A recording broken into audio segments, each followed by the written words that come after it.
The night dragged on. Every sound became louder in the oppressive darkness, and I barely slept, dozing in short bursts, waking at every creak and scratch. At some point, I fell into a restless sleep, but it was broken by the sound of footsteps outside. Heavy, deliberate steps circling the cabin, stopping occasionally as if the person was listening, watching. I froze, knife in hand, listening as the footsteps shifted, moved closer, then receded. I stayed perfectly still, hoping that whoever it was would leave. Hours passed like this, a cycle of fear, noise, and sleeplessness. By morning, I was exhausted, physically and mentally. The sun rose slowly, piercing through the trees and revealing the forest in its harsh light. I decided to investigate the perimeter. What I saw made my stomach turn. Around the back of the cabin, near the shed, there were footprints in the mud, human, barefoot, small, like a teenager or a young adult. They led to the forest and disappeared among the trees. I realized then that the disturbances, the noises, the feeling of being watched, were not imagination. Someone had been here, someone who had watched me, someone who had possibly been living in the area near the cabin. I spent the day cleaning up, reinforcing the cabin as best I could. I checked the windows, nailed boards across the weaker ones, and used rope to secure the door. I made sure my phone was fully charged and kept it on me at all times. I didn't venture far from the cabin, and I avoided going outside unless absolutely necessary. I stayed vigilant, constantly scanning the tree line for movement. I started rationing my supplies, just in case I had to remain inside longer than planned. On the second night, the activity returned. Scratches on the shed, footsteps circling the cabin, the occasional snap of a branch. This time, I didn't panic. I had a plan. I kept the fire burning, the knife in hand, and a flashlight ready. I stayed awake, watching, listening. Hours passed. Around 3 a.m., I saw a figure emerge from the shadows at the edge of the clearing. It was a young man, thin, wearing dark clothes, moving slowly, cautiously, as if testing whether I was awake. I kept still, not daring to make a sound. He lingered at the tree line, staring at the cabin, then retreated into the forest. By the morning, I realized I couldn't stay here much longer.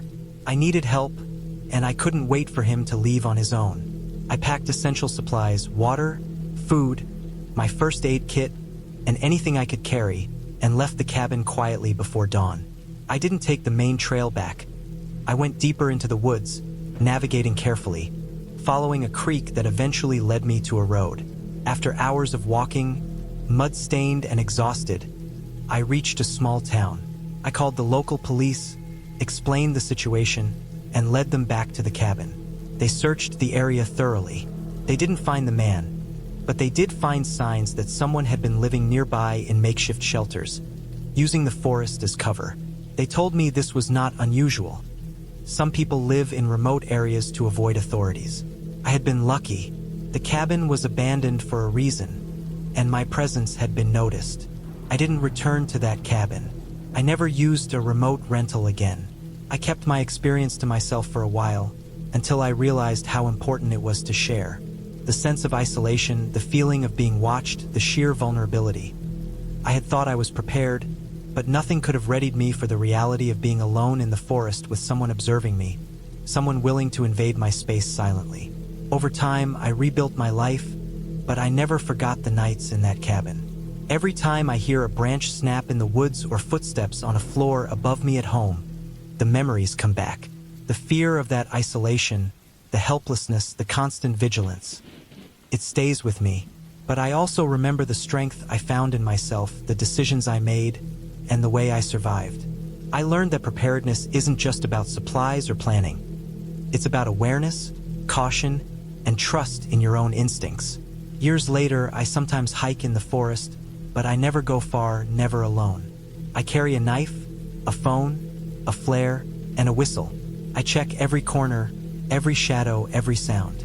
And I remember that cabin, the one place that tested me in ways I never imagined. And I am grateful that I survived it, that I escaped, and that I returned to safety with every lesson etched into my memory.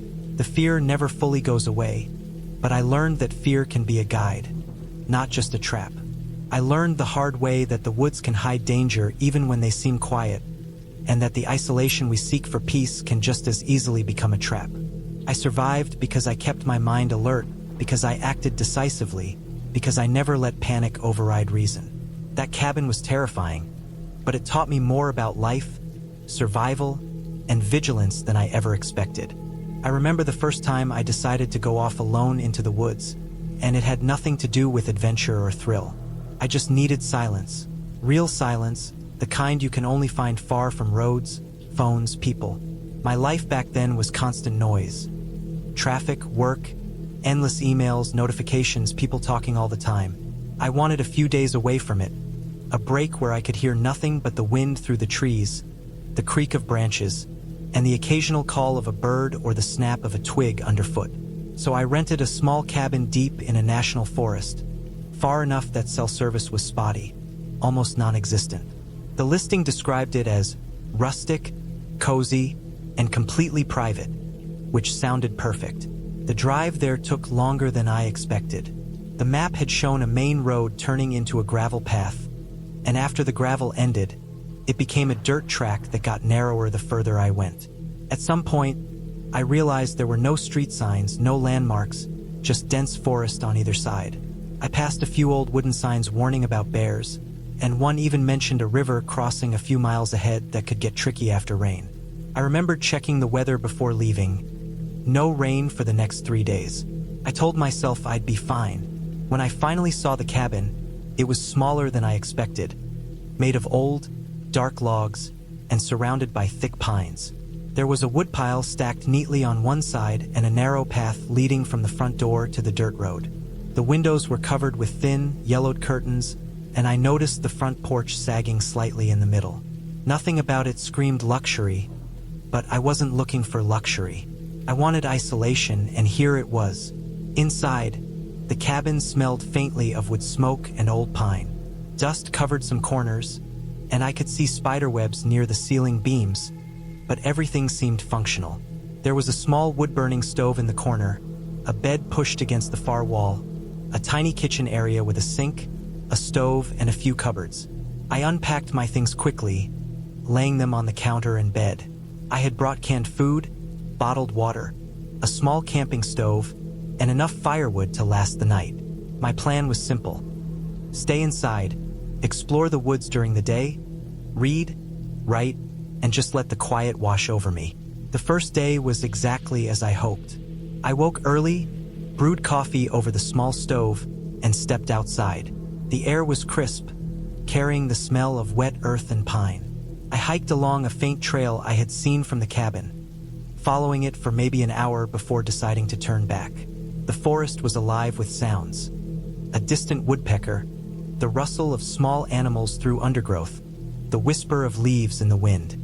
I felt an almost dizzying relief at being away from everything. By evening, I was back at the cabin, built a small fire in the stove, and ate a simple meal of beans and bread. The silence settled in around me, comforting at first, until I realized how deep it actually was. By the second night, I noticed the first signs that isolation carried its own kind of tension. I had gone to bed after reading for a few hours. The cabin, small and drafty, seemed to creak and sigh as the wind picked up outside. At first, it was just the usual sounds of an old cabin settling, but then I heard a faint tapping, like a fingernail against wood. I froze, listening. It came again, soft, deliberate, from the back of the cabin. I told myself it was probably a branch brushing the wall, maybe an animal. There was no way anyone could have walked here in the dark, not without leaving a trace on the soft dirt road outside. Still, I couldn't shake the unease. I checked the doors and windows, they were all locked and secure. Eventually, I told myself I was being paranoid and drifted to sleep, leaving a small fire burning in the stove. The next day, I tried to keep busy. I hiked further into the woods, making mental notes of landmarks so I wouldn't get lost. I collected some firewood, checked the nearby stream for water, and even built a small makeshift bench from a fallen log, just so I could sit and watch the sun through the trees. It was peaceful, almost hypnotic, and for most of the day, I felt completely alone. But as evening approached, I noticed something odd. While hiking back, I thought I heard footsteps following me. Not my own, but heavier, irregular steps, sometimes halting, sometimes quick. Every time I stopped and listened, they would stop too. When I turned, there was nothing. The forest felt suddenly denser, darker, as if it were closing in around me. I hurried back to the cabin and locked the door, feeling a prickle of fear I hadn't felt in years. I tried to rationalize it. Animals, maybe a deer or a wild boar. Maybe I was just too tense, too unused to real solitude. That night, I couldn't sleep. Every creak, every rustle made my heart race. Around midnight, I heard it again. Tapping, faint but unmistakable, coming from the back of the cabin. Then, there was a scratching sound, like something dragging across wood. I stayed very still, ears straining. The sounds continued for a long time, sporadic, until finally, they stopped. I stayed awake for hours after, sitting close to the stove, fire blazing, firewood close at hand. I wondered if I was imagining things, but I knew I wasn't. The sounds had a rhythm, a pattern too deliberate for nature.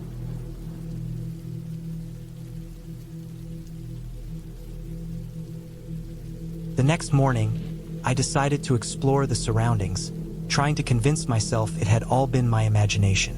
I strapped on my boots and stepped outside. The sun had just risen, casting a pale orange glow across the snow. The forest looked peaceful, innocent even, and the cabin seemed less intimidating in daylight. I walked around, inspecting the area for tracks, anything unusual. There were some prints in the snow, yes, but not fresh, and not close enough to explain the sounds from the night before. The relief I felt was temporary, and I could not shake the sense of being observed. Over the next day, I tried to distract myself. I chopped more wood, tidied the cabin, and hiked a nearby trail. But everywhere I went, I felt eyes on me.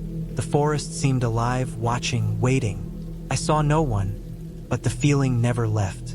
At night, I heard things again. A crunch of snow, a soft knock on the cabin, the scraping of branches. Every sound made me hold my breath, straining to see through the darkness. It was on the third night that it escalated. I had been reading by the fire when a shadow moved past the window, quick and deliberate. I froze, gripping the flashlight. There was someone outside, just beyond the reach of the firelight, standing still, watching. My first instinct was to panic, but I forced myself to think clearly. I could not see a weapon, but I did not care. My mind raced through the options. Stay inside and wait for daylight, confront whoever it was, try to leave immediately. I chose to stay. I did not have a car ready to go, and the road was treacherous. I sat near the door, flashlight in hand, waiting. The shadow did not move away. It stayed there, still and silent, almost like it was waiting for me to make a move. Hours passed in agonizing tension. Then, just before dawn, it left, disappearing into the darkness of the forest. The next day, I realized I could not stay. I packed as much as I could carry and left, driving down the gravel road with a constant eye on the treeline. The forest seemed to close behind me, dense and unbroken. When I finally reached the nearest town, I stopped at the first gas station, shaking and exhausted. I told no one what had happened, because I could not explain it without sounding insane. Months later, I learned from the cabin's owner that trespassing had been a common problem in that area. Hikers sometimes broke in, looking for shelter, hunting, or something worse. It explained some things, but not all: the precision, the timing, the silent observation. I never went back, and I never tried to investigate further. The experience left me changed. I learned that fear is real, tangible, and not always logical. I learned that the wilderness can be beautiful and deadly, that isolation amplifies every sound, every shadow, every instinct. And I learned that sometimes the most terrifying things are not monsters, not ghosts, but other humans, and the uncertainty of what they might do when they think no one is watching. I now travel often, but I avoid remote cabins. I sleep in towns, in hotels, in places where the walls have other people, and where a knock at the door does not make me question my life choices. I still think about that cabin, the forest, and the shadow that waited outside my window. But thinking about it from a distance, in safety, I realized the lesson I was forced to learn. Fear is a warning, not an enemy, and sometimes the safest thing you can do is to leave before curiosity turns into danger. I look back now, months later, at the photographs I took of the cabin. It looks peaceful, untouched, perfect for a retreat. But I remember the feeling behind the lens, the weight of unseen eyes, the cold precision of being watched. That is what haunts me more than anything else. Not a ghost, not a fairy tale creature, but the very real knowledge that someone, somewhere, had been there before me, waiting, and could have been watching at any moment. And I survived, by leaving, by trusting my instincts, and by remembering that isolation in the wilderness can be a trap, and no amount of planning or preparation can ever make it fully safe. Since then, I pay attention to the small signs, the subtle sounds, the weight of silence. I never ignore the feeling that I am being watched, and I never take solitude for granted. The forest is still beautiful to me, still tempting, but I now understand it as it truly is. Not a place for fantasy or dreams, but a place for respect, caution, and vigilance. And that is how I survived my stay at the cabin deep in the mountains. Not through luck, not through luck, not through magic, but through careful observation, intuition, and the willingness to leave before the unknown became something I could not control. It is a lesson I carry with me, and a memory I cannot forget. I had been looking forward to this trip for months. Work had been crushing me for weeks, every day feeling heavier than the one before. My small apartment in the city had begun to feel like a cage, and I was desperate to get out, to escape the constant noise, the people, the phones, the endless emails.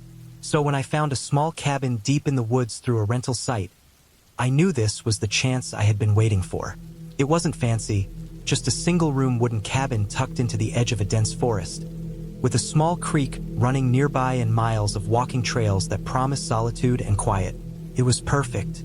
I packed light, taking only the essentials. Clothes for a week, a small stove, some dry food, a first aid kit, a flashlight, a few books, and my camera.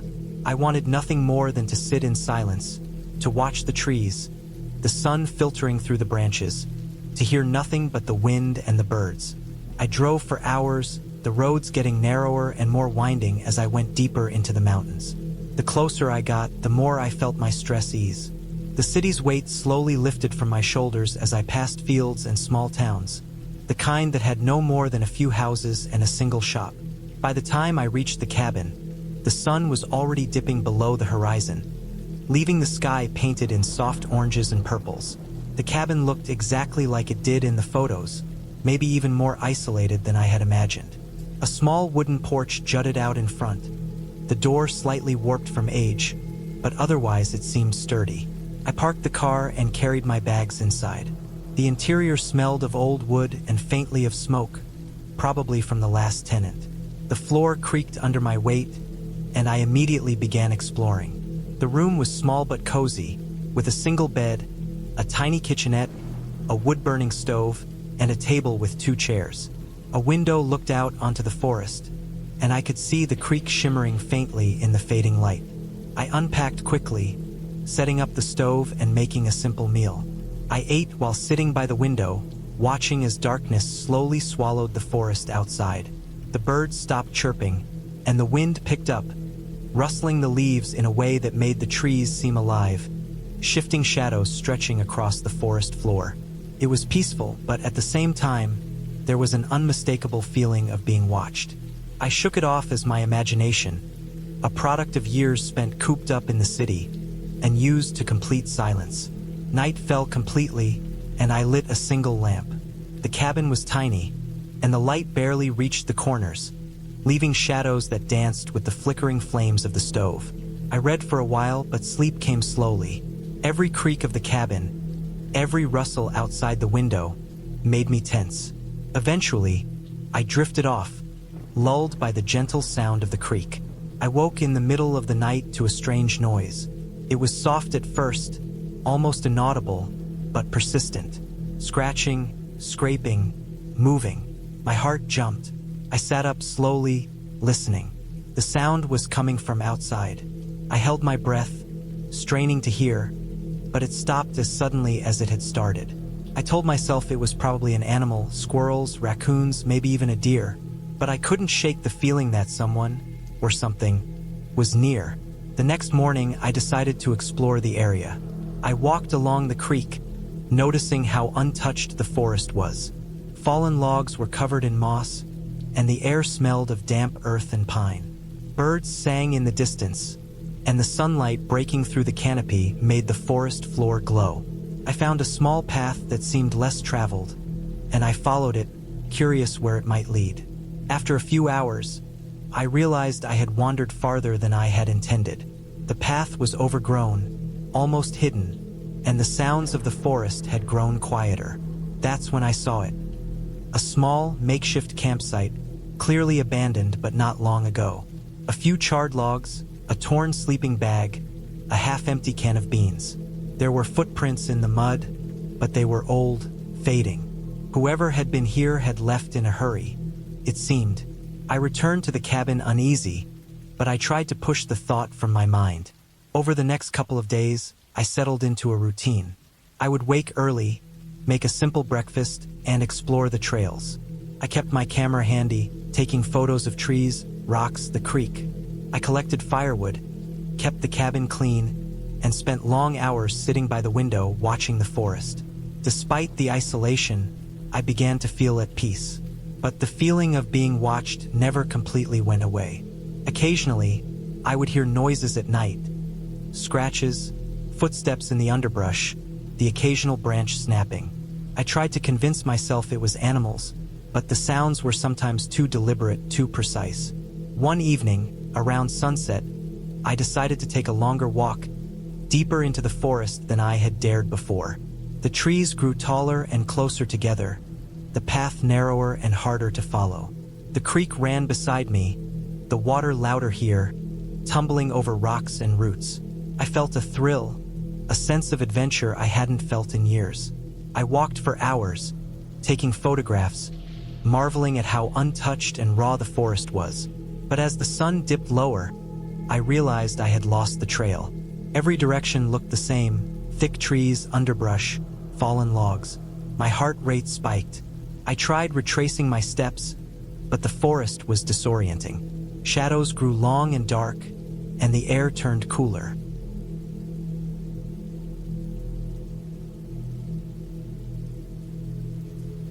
I stopped to catch my breath, listening. The forest was silent now, except for the distant sound of water.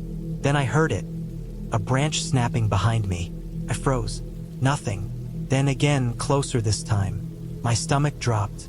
I started moving, faster this time, trying to backtrack, but I realized I had no idea which way led back to the cabin. Panic set in. I had my phone, but there was no signal. I tried to stay calm, telling myself I could find my way if I just stayed focused. Hours passed. I stumbled through underbrush, tripped over roots, and fell more than once. Darkness had fully fallen, and I was lost. My flashlight beam barely penetrated the thick canopy, and every sound made me jump. I tried calling out, but my voice seemed to vanish into the trees. Then I saw something, a faint light in the distance. I ran toward it, hoping it was a road or another cabin. It was flickering, moving slightly. As I got closer, I realized it was a lantern, swinging gently. Someone was out here.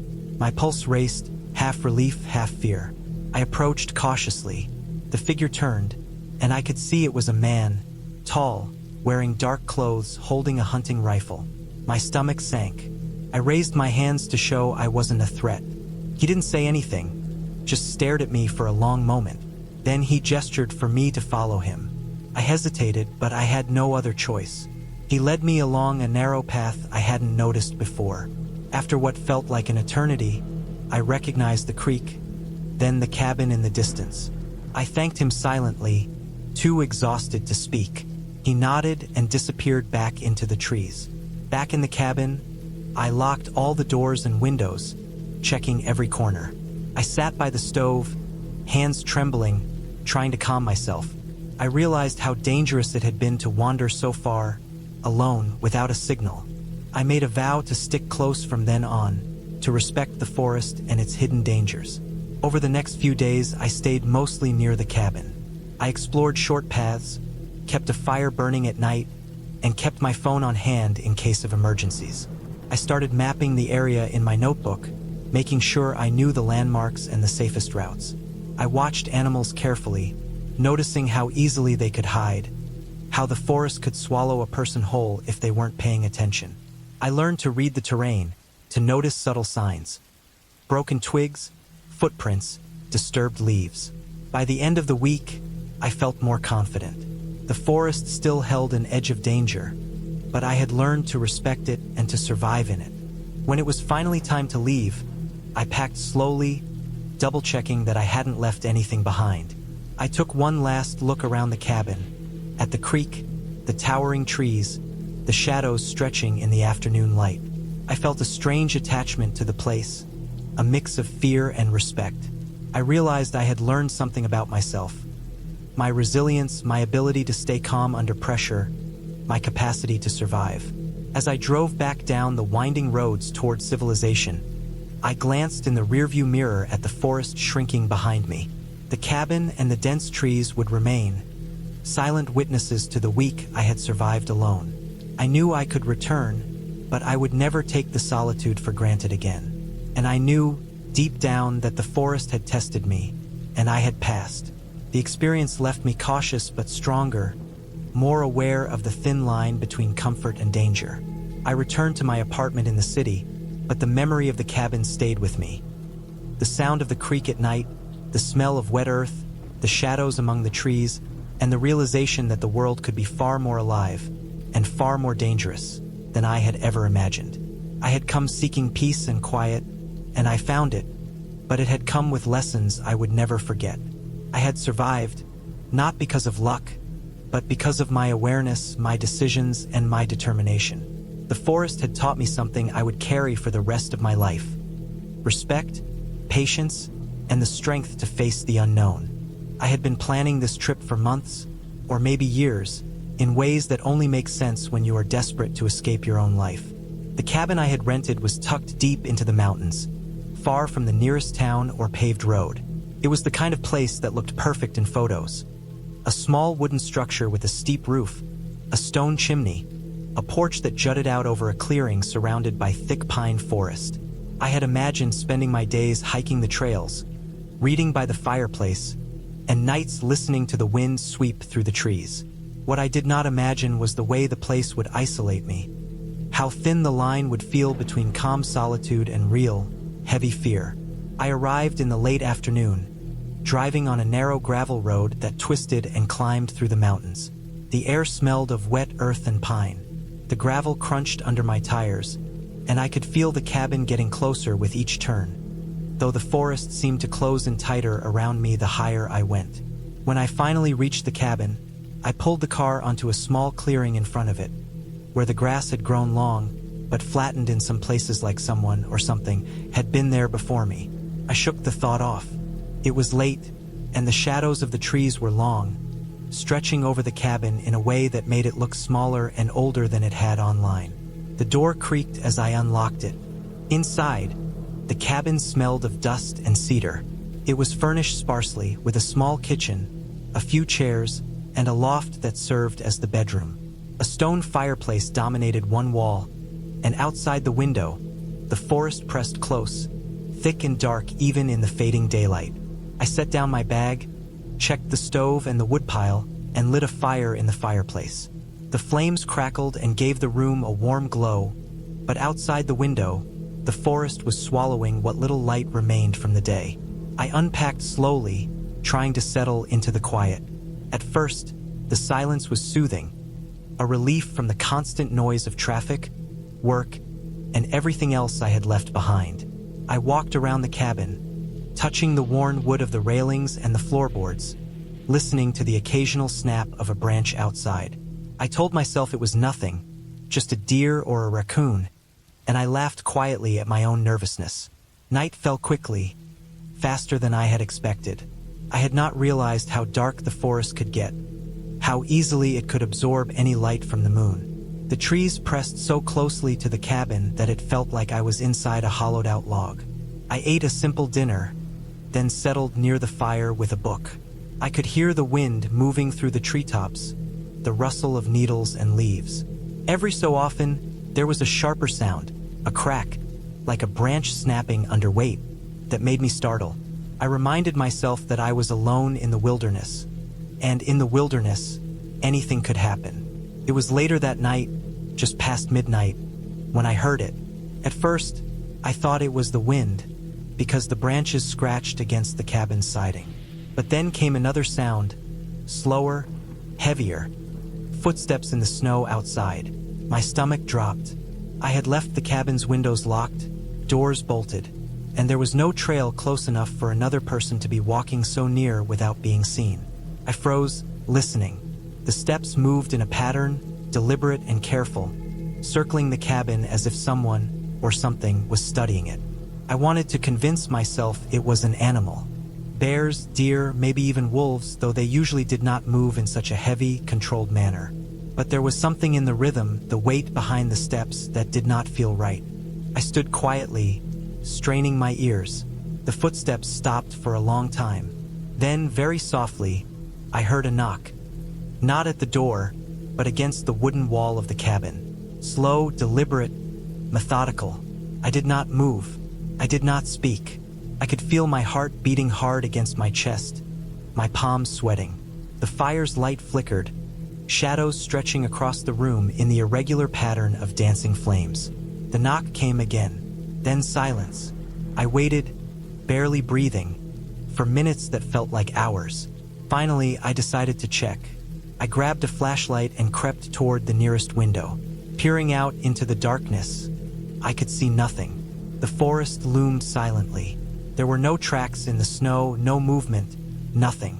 Just darkness, deep and impenetrable. My mind raced.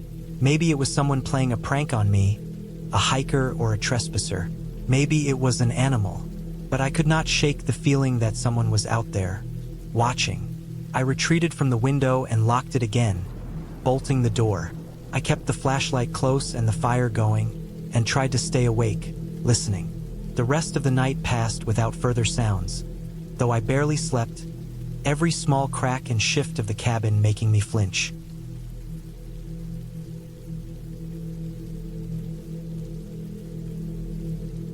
I had been looking forward to this trip for months. Work had been crushing me for weeks, every day feeling heavier than the one before. My small apartment in the city had begun to feel like a cage, and I was desperate to get out, to escape the constant noise, the people, the phones, the endless emails. So when I found a small cabin deep in the woods through a rental site, I knew this was the chance I had been waiting for. It wasn't fancy, just a single-room wooden cabin tucked into the edge of a dense forest, with a small creek running nearby and miles of walking trails that promised solitude and quiet. It was perfect. I packed light, taking only the essentials. Clothes for a week, a small stove, some dry food, a first aid kit, a flashlight, a few books, and my camera. I wanted nothing more than to sit in silence, to watch the trees, the sun filtering through the branches, to hear nothing but the wind and the birds. I drove for hours, the roads getting narrower and more winding as I went deeper into the mountains. The closer I got, the more I felt my stress ease. The city's weight slowly lifted from my shoulders as I passed fields and small towns, the kind that had no more than a few houses and a single shop. By the time I reached the cabin, the sun was already dipping below the horizon, leaving the sky painted in soft oranges and purples. The cabin looked exactly like it did in the photos, maybe even more isolated than I had imagined. A small wooden porch jutted out in front, the door slightly warped from age, but otherwise it seemed sturdy. I parked the car and carried my bags inside. The interior smelled of old wood and faintly of smoke, probably from the last tenant. The floor creaked under my weight, and I immediately began exploring. The room was small but cozy, with a single bed, a tiny kitchenette, a wood-burning stove, and a table with 2 chairs. A window looked out onto the forest, and I could see the creek shimmering faintly in the fading light. I unpacked quickly, setting up the stove and making a simple meal. I ate while sitting by the window, watching as darkness slowly swallowed the forest outside. The birds stopped chirping, and the wind picked up, rustling the leaves in a way that made the trees seem alive, shifting shadows stretching across the forest floor. It was peaceful, but at the same time, there was an unmistakable feeling of being watched. I shook it off as my imagination, a product of years spent cooped up in the city and used to complete silence. Night fell completely, and I lit a single lamp. The cabin was tiny, and the light barely reached the corners, leaving shadows that danced with the flickering flames of the stove. I read for a while, but sleep came slowly. Every creak of the cabin, every rustle outside the window, made me tense. Eventually, I drifted off, lulled by the gentle sound of the creek. I woke in the middle of the night to a strange noise. It was soft at first, almost inaudible, but persistent. Scratching, scraping, moving. My heart jumped. I sat up slowly, listening. The sound was coming from outside. I held my breath, straining to hear, but it stopped as suddenly as it had started. I told myself it was probably an animal, squirrels, raccoons, maybe even a deer, but I couldn't shake the feeling that someone, or something, was near. The next morning, I decided to explore the area. I walked along the creek, noticing how untouched the forest was. Fallen logs were covered in moss, and the air smelled of damp earth and pine.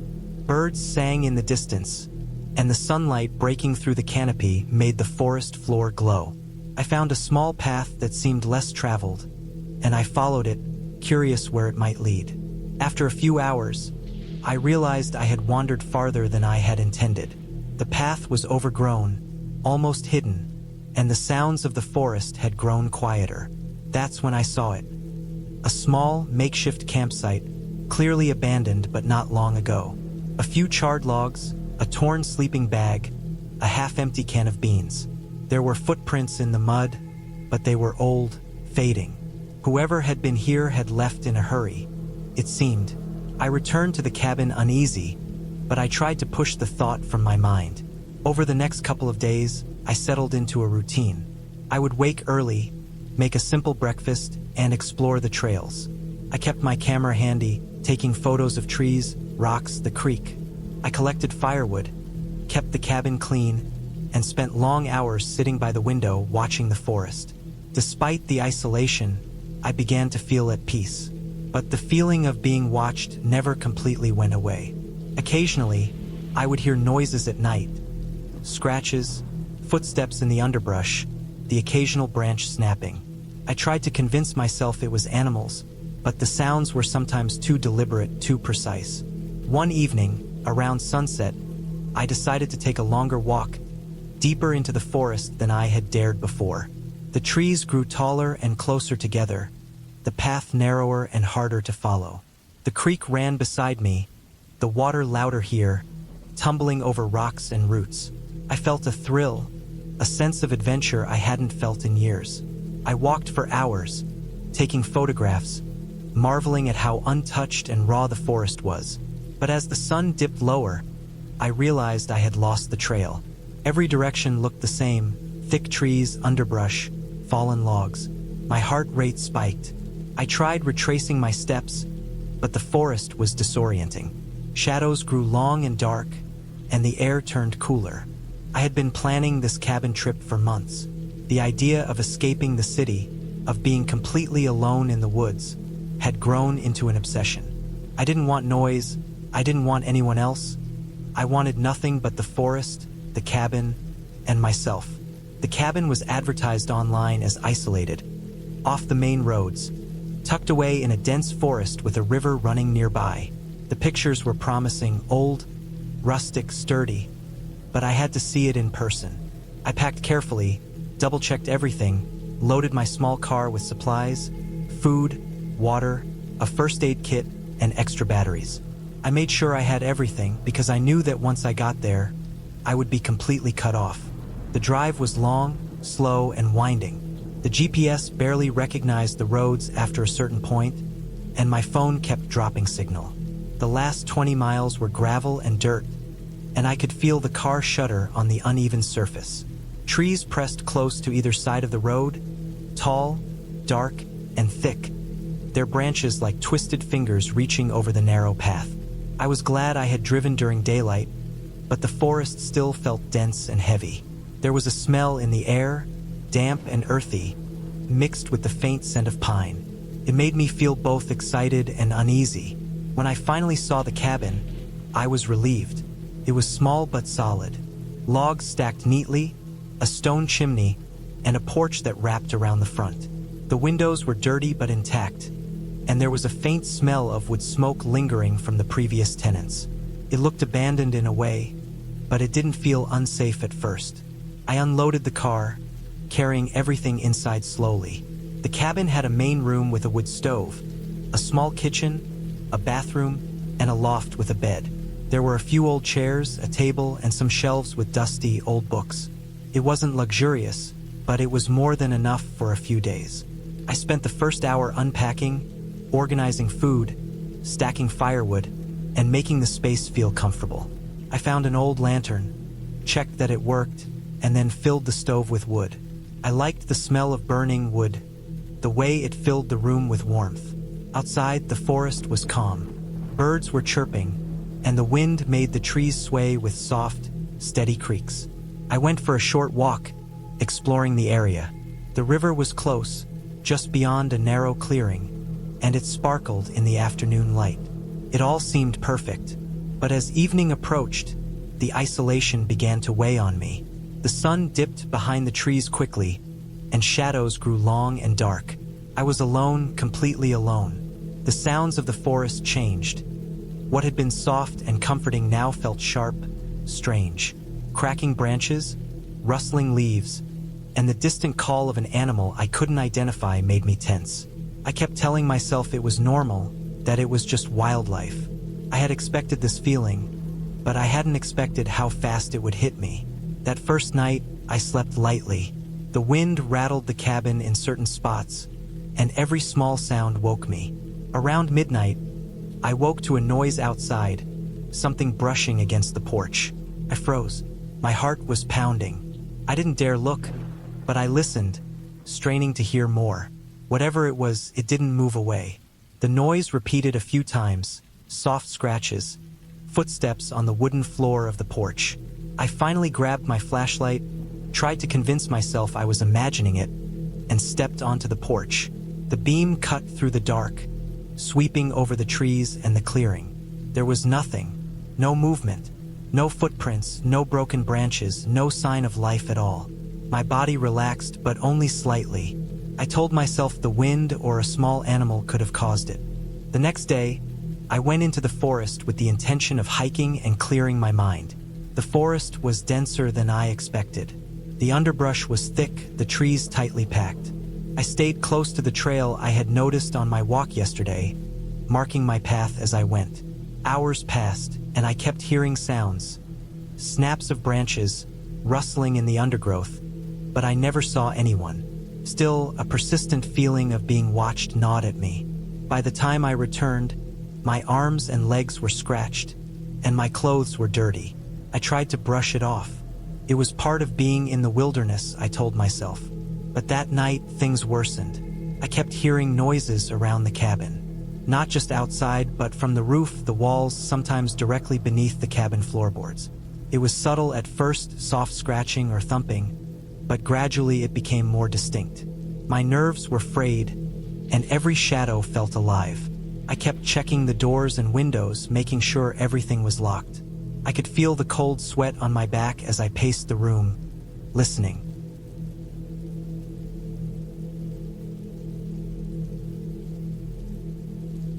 On the third day, I went to the river to fetch water, carrying my jerry can. The path was slippery, the mud thick. As I bent down to fill the container, I noticed footprints in the mud, human footprints. They were fresh, leading from the direction of the cabin toward the river and then disappearing into the forest. My stomach dropped. I retraced my steps carefully, heading back to the cabin, heart hammering. I tried to reason it out. Maybe someone else had rented the cabin recently and left their mark. But there were no signs of anyone around. No vehicles, no other footprints leading to or from the road. That night, the noises escalated. Thumps, scratches, and creaks all around the cabin, sometimes in the attic, sometimes near the back door. I stayed up all night, clutching a heavy metal wrench I had found in the cabin's toolbox. The fear was suffocating. Every small sound triggered panic. I didn't sleep at all. By morning, I was exhausted, jittery, and on edge. The next morning, I decided to explore the perimeter of the cabin to see if anything looked unusual.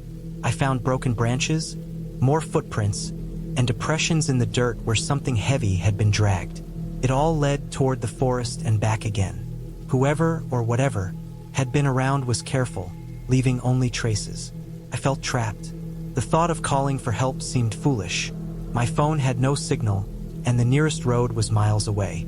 I spent the day boarding up the windows as best I could, stacking firewood near the doors, and preparing myself for another long night.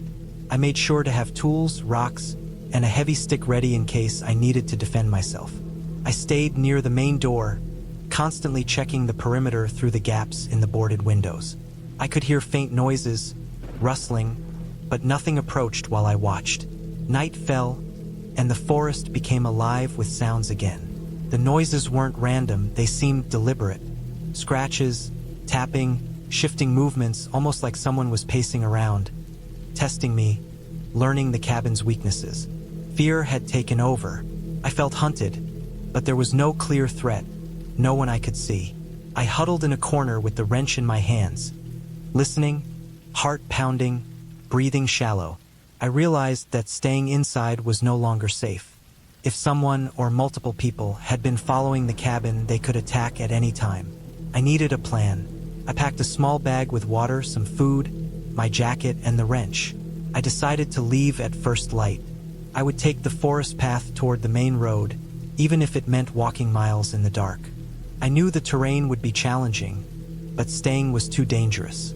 I waited until the first signs of dawn, then slipped out a back window. The forest was thick, the branches low and unforgiving. Every step had to be deliberate. I followed what I thought was the right path, using landmarks I had noticed in my initial walks. The fear of someone following me made my movements cautious, but urgent. Hours passed. My legs were scratched and bleeding, my arms bruised. I had lost the trail once, stumbled over roots, and fallen into a small stream, but I kept going. Finally, after what felt like an eternity, I reached the main dirt road. It was empty, silent, and bright in the morning sun. I waved my arms, hoping for a passing car. Soon, a truck appeared. I ran into the road, exhausted, covered in dirt and scratches. The driver stopped, stared in shock, and I managed to get a ride to the nearest town. I explained in short, breathless terms that I had been staying in a cabin and feared someone had been around. They didn't ask many questions, they could see the state I was in. Later, authorities came to inspect the cabin. They found footprints and signs that someone had been entering and leaving, possibly monitoring the place for days. There was no confrontation while I was there, but it was clear the cabin had been under surveillance, and whoever had been around had left without trace after I escaped. They suggested it might have been a group using abandoned cabins to hide or scout areas, and my presence had interrupted their plans. I never went back to that cabin. I avoided remote forest rentals for years, sticking to towns and areas with people nearby. The memory stayed with me, not as a ghost story, but as a lesson in vigilance and preparation. Being alone in the wilderness can feel liberating, but it also exposes vulnerabilities you don't feel in the city. That experience left me aware of how fragile safety can be when the right or wrong people are watching, and how careful planning is essential if you ever choose isolation. I had always liked the idea of being alone in the wilderness. Not the kind of alone that you get in the city when you sit in a crowded park and pretend nobody sees you, but the kind of alone that presses on you from all sides, the silence so thick that you feel it rubbing against your skin. I had grown up with camping trips and hikes, small and manageable adventures with friends or family, but now I wanted something different. I wanted isolation, to test myself, to step into a place where no one would check on me and the only sounds were my own movements and the wind. That was how I ended up driving up a dirt road deep into the mountains, following directions scribbled from a website I found months ago about hidden cabins for rent. The road was narrow, overgrown at the edges, and occasionally rutted with mud from recent rains, but I didn't care. My little rental car rattled and shook as I climbed higher, and with every turn I felt a small thrill in my chest. When I finally saw the cabin, I understood why it was listed as secluded. It was tucked into a clearing at the top of a hill, surrounded by thick pine trees that seemed to absorb sound. The wooden structure looked older than the listing suggested, with weathered planks and a slightly sagging roof. But it had character, a kind that drew you in and made you feel you were somewhere that had history. There was no cell service, just the faint static of a forgotten radio station if I pointed my phone at the right angle. But I didn't mind. That was the point. The air smelled of pine and damp earth, a smell that reminded me of childhood camping trips, but more intense, more alive.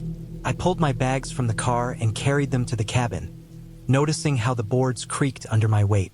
The door opened with a solid groan, revealing a small interior with a stone fireplace, a few rickety chairs, a bed that sagged in the middle, and a tiny kitchen corner with a wood stove. Dust hung in the air like tiny clouds, motes that floated in the streams of sunlight through the windows. I dropped my bags, wanting to leave the world outside behind. I moved slowly, almost reverently, exploring the cabin. The windows looked out over a steep slope, giving me a view of the valley below. The trees were so thick that I could barely see the river winding through the lowlands, but I could hear its faint murmur.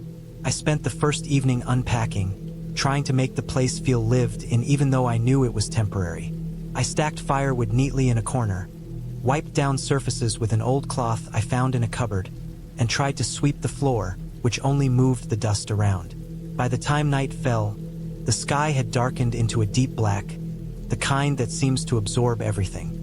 Stars pierced it here and there, pale and distant, and the moon was a thin crescent casting a weak, silver light over the clearing. I lit a fire in the stone hearth, the flames dancing and throwing shadows across the walls. It was comforting and terrifying at the same time. The wind outside whispered through the pines, and the whole cabin felt alive in a way that made my skin crawl, not because of anything supernatural, but because of the sheer exposure of being so alone. I had prepared meals in advance, simple things, nothing that required too much attention. That night, I boiled some water on the stove, heated a can of beans, and sat on the edge of the bed eating by firelight. Every now and then, a branch would scrape against the cabin's exterior, and I would freeze, convinced for a moment that it was someone outside. Of course, I knew it was just the wind or a small animal. Still, the sensation of being watched, even when rationally I knew I was not, settled over me like a fog. I could feel my heartbeat in my chest, steady but louder than usual in the quiet. I went to bed early, hoping sleep would erase the tension. The next morning, I woke to find frost covering the windows, delicate patterns that made the glass look like lace. The air was cold and sharp, and I realized I hadn't fully appreciated how high up the cabin actually was. The sun was barely above the horizon, but it was bright enough to cast long shadows across the clearing. I bundled in layers and stepped outside, breathing in the icy air and feeling it fill my lungs. I wanted to explore, to understand the landscape I had placed myself into, so I hiked down a narrow path that led into the thicker woods. The ground was uneven, with rocks and roots making every step deliberate. It felt alive, the kind of alive that is indifferent to human presence, where the woods don't bend around you, they just are. I spent the day walking through the trees, following deer tracks and small streams, trying to map the area in my mind. Occasionally, I would stop to listen, and it was astonishing how many sounds there were once you tuned in. The wind in the trees, the distant rush of water, the occasional crack of a branch as some small creature moved. I kept thinking about how easy it would be to get lost, how fast the world could turn from manageable to threatening. By late afternoon, I made my way back to the cabin, my legs tired but my mind buzzing from the isolation and the quiet tension of being in a place where I had to depend entirely on myself. That night was different. I had a sense of being observed that I could not shake. It wasn't ghosts or monsters, just the very real possibility that someone or something could be out there in the dark. I kept checking the locks on the doors and the latches on the windows. Every sound became exaggerated. The wind through the pines sounded like footsteps. Small animals moving in the underbrush sounded like something heavier, something watching. I realized how vulnerable I was. No one would know if I didn't return from this trip. My phone was useless. I had emergency supplies, but they were meant for accidents, not for someone watching and waiting.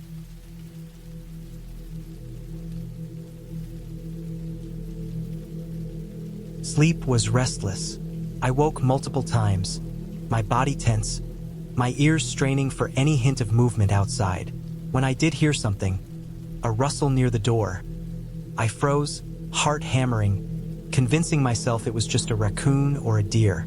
But the rational side of me knew that wild animals generally avoid humans, and yet the woods were full of human visitors in the past. Hunters, hikers, people like me who sought solitude. Anyone could be out there, and I had no way to see them in the darkness. I kept the fire going longer than usual, watching the flames and shadows, feeling the cabin's fragile safety surround me. The following days passed in a pattern of routine and tension. I explored the woods during the day, made fires and meals, cleaned the cabin, and maintained a careful watch at night. I learned to recognize the difference between the wind brushing against the roof and the snap of a branch that meant an animal. I learned to trust my instincts, but also to temper them with reason. On the third night, something happened that changed everything. I was sitting near the fireplace, reading a book by lantern light, when I heard it. A distinct, deliberate step on the porch outside. Not a branch snapping, not the wind. It was a step, followed by silence. I didn't move. My hands tightened on the book, and I waited. Another step, and then silence again. I knew the door was locked, but the sound was unmistakable. Whoever it was, or whatever, had come close enough to make the wooden floor groan under their weight. I considered my options. I could go outside and confront it, but that would be dangerous and foolish. I could call for help, but there was no service. The cabin had an old phone line, but it was cut years ago. I had supplies so I could stay, but I had to be cautious. I grabbed a heavy metal flashlight, keeping it in hand like a weapon, and moved to the window to peek outside. The darkness was thick. The shadows of the trees merged together. There was no one visible, but the sense of being watched was overwhelming. I stayed like that for what felt like hours, the fire burning low, ears straining, hands shaking despite my effort to remain calm. Eventually, exhaustion took over, and I fell asleep sitting in a chair, flashlight across my lap. I woke to a strange quiet. The morning light came through the windows, revealing nothing unusual outside. No footprints in the dirt, no broken branches. It was as if the previous night's presence had been a figment, a hallucination brought on by isolation. Yet, I couldn't shake the feeling that I had been watched. I spent that day meticulously checking the perimeter, making sure all doors and windows were secure, looking for any sign of human interference. Nothing. It was unsettling. The cabin, once a place of peaceful solitude, had become a place of tension and fear. I realized that staying in the cabin longer was risky. I had underestimated how quickly isolation could affect my perception and judgment. Even the small details of the forest, the snap of a twig, the shadow of a tree, had begun to feel threatening. I decided to leave. I packed my bags, stacked the firewood neatly, wiped down surfaces, and double-checked every lock. I walked to the car with deliberate steps, constantly scanning the trees. When I finally reached the dirt road, I started the engine and drove slowly, watching the edges of the road for any sign of someone following. None appeared. The drive down the mountain was tense but uneventful. The sense of being observed stayed with me, but gradually it faded as I returned to civilization. Looking back, the cabin had been both a sanctuary and a trap. It taught me the reality of isolation. The forest doesn't care about your presence, and the line between solitude and vulnerability is razor thin. I left with a new respect for being alone in nature, understanding that true isolation amplifies every sound, every movement, every sense.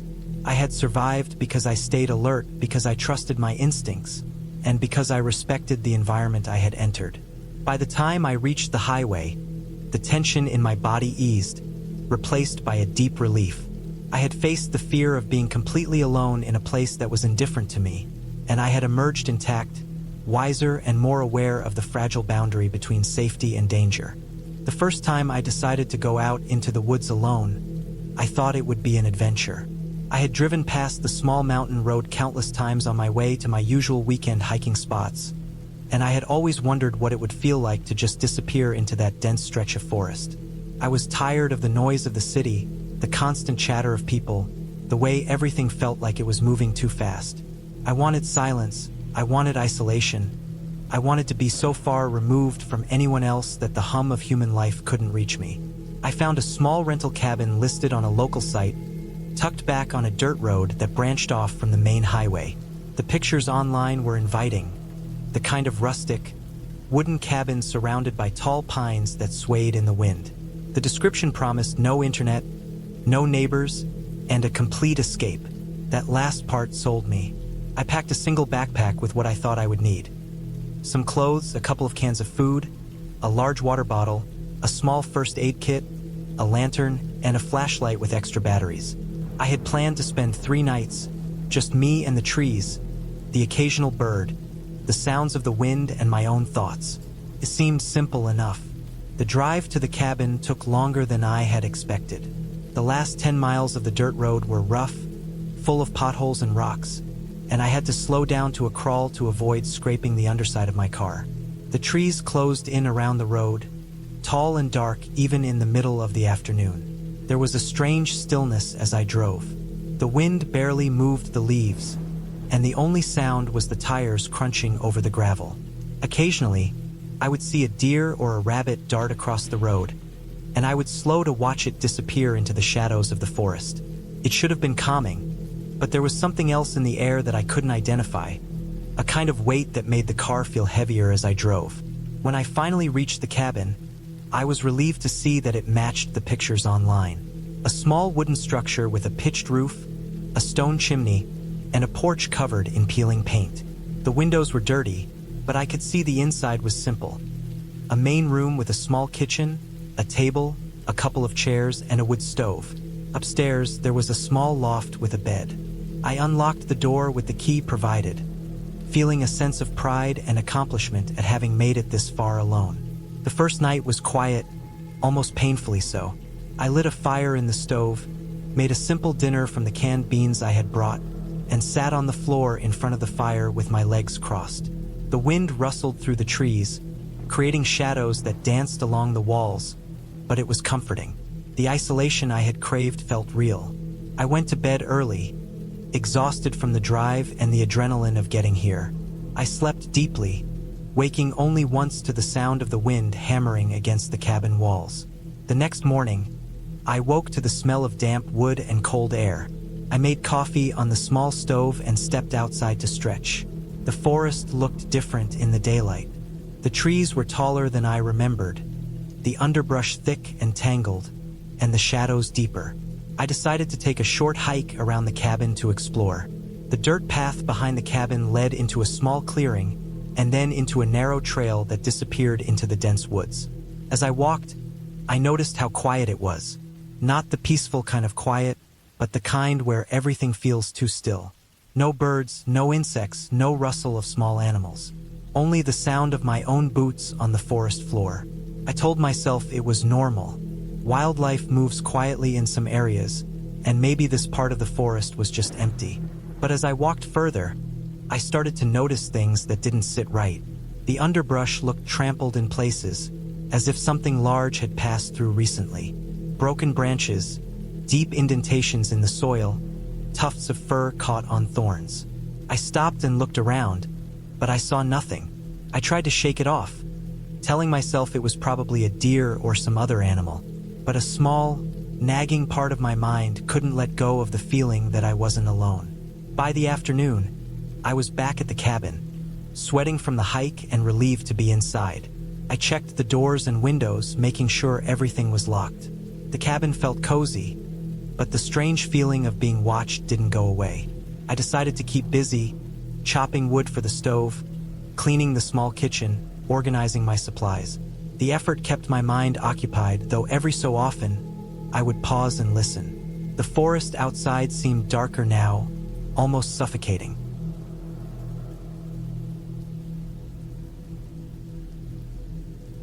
That night, the wind picked up. It banged against the cabin walls, rattling the windows, and I could hear something scraping outside. At first, I thought it was a branch hitting the cabin, but the sound moved, circling the building. My heart pounded as I sat on the edge of the bed, flashlight in hand. I told myself it was probably an animal, raccoons or bears, though the sound was heavier than I expected from either. Hours passed, and the noises continued intermittently, sometimes near the windows, sometimes at the back door. Sleep was impossible. By the third day, I had begun to notice patterns. Every time I left the cabin, the underbrush showed signs that something large had passed through recently. Twigs snapped in the distance even when I was sure no one was there. I found footprints in the soft mud near the cabin, too large and too human-like to be a deer. The size and shape were off, but I couldn't tell exactly what had made them. They were not fresh, but not old either. Something was coming and going, watching me, waiting. I decided to stay inside that day, boarding up the lower windows with spare planks I found stacked in a corner of the cabin. The wind was relentless, and the scraping and pounding outside made me jump every few minutes. I made food, tended the fire, and tried to calm my thoughts. But as night fell, the sounds outside intensified. I could hear heavy breathing just beyond the walls, footsteps circling, sometimes fast, sometimes slow. I sat against the wall, clutching the flashlight and the small hatchet I had brought for emergencies, heart racing. Then, just before midnight, I heard the back door handle jiggle. Whoever or whatever was out there had tried to open it. I froze, breath shallow, staring at the door. The handle turned again, slowly, deliberately. I knew I couldn't stay there. I had to act, but my body felt locked in place, terror rooting me to the spot. Then the sound stopped. Silence fell, thicker than anything I had ever experienced. I waited, barely daring to breathe, for what felt like hours. Eventually, I drifted into a light, uneasy sleep, sitting against the wall with the hatchet across my lap. Morning brought sunlight and, with it, a false sense of relief. The forest outside seemed calm. I cautiously opened the door and stepped outside. Tracks were everywhere now, surrounding the cabin, circling it multiple times. I followed them a short distance into the woods, heart sinking as I realized they led to no discernible trail or clearing. Whoever had been watching me had vanished. By the fourth day, I knew I had to leave. My supplies were running low, my nerves frayed. I packed everything into my car, checking the cabin one last time. Nothing inside had been touched. Whoever had been outside hadn't come inside, but the knowledge that they had been so close, that they had watched me for days, left a permanent weight in my chest. The drive back along the dirt road was tense. Every shadow seemed to move, every rustle of leaves a possible threat. When I finally reached the highway, I didn't stop until I got to the nearest town. I reported what I saw to the local authorities, but there was little they could do. There had been no crimes reported in the area, no sightings, no missing persons. I had no evidence beyond my own eyes, but the memory of that cabin, the feeling of being watched and stalked, stayed with me for months. I never returned. It wasn't a fairy tale, and there were no ghosts. It was something real, something human, something patient and silent. And I learned that isolation in the wrong place can be far more terrifying than anything you could imagine. I had been planning the trip for months, carefully choosing a small, isolated cabin tucked deep in the northern woods. I needed a break from the constant noise of the city, from the endless emails, the sirens, the people, and the obligations. The cabin itself was nothing fancy, just a simple wooden structure, sturdy but showing its age in some places. It had a single bedroom, a small kitchen area, and a fireplace that looked like it hadn't been used in years. The walls were lined with pine panels, slightly darkened with age, and the windows were thick with condensation and dirt. Outside, the forest stretched endlessly, dense with pine and birch, the kind of place where even in the daytime, shadows clung to the ground like dark stains. I arrived late in the afternoon. The drive had taken hours over winding roads and rickety bridges that seemed barely wide enough for my car. When I finally turned the last corner, the cabin appeared like a memory from another life. half hidden behind a cluster of trees. The air smelled of damp earth and pine needles, heavy and almost suffocating. The quiet was absolute, almost unnatural. The only sounds were the distant hum of wind through the branches and the occasional caw of a crow somewhere high in the trees. Inside, the cabin smelled of dust and old wood. I set my backpack down on the floor and walked through the rooms, running my fingers over the rough, faded wood of the table and counters. I unpacked slowly, almost ritualistically, placing my food, water, and supplies neatly on the counters and shelves. The sun was already sinking when I lit the fireplace, small flames licking at the logs and filling the room with an orange glow. Shadows leapt across the walls, tall and jittery, stretching into the corners. It was beautiful and comforting in a way, and yet something about it felt slightly off, like the cabin itself was holding its breath. Night fell quickly. The sky was clear, and through the windows, I could see stars I hadn't seen in years, countless and brilliant. The forest outside was black, a wall of shadows that seemed to press in closer with each passing minute. I sat by the fire, reading an old book I had brought along, feeling the warmth against my face, occasionally glancing toward the windows. Every small sound, the rustle of leaves, the snap of a branch, made me flinch, but I told myself it was only the forest settling. It was around midnight when I first heard the sound that made my heart start to race. At first, I wasn't sure what it was. A faint, irregular crunching, like something heavy moving through dry leaves, coming from somewhere outside. I froze, listening intently.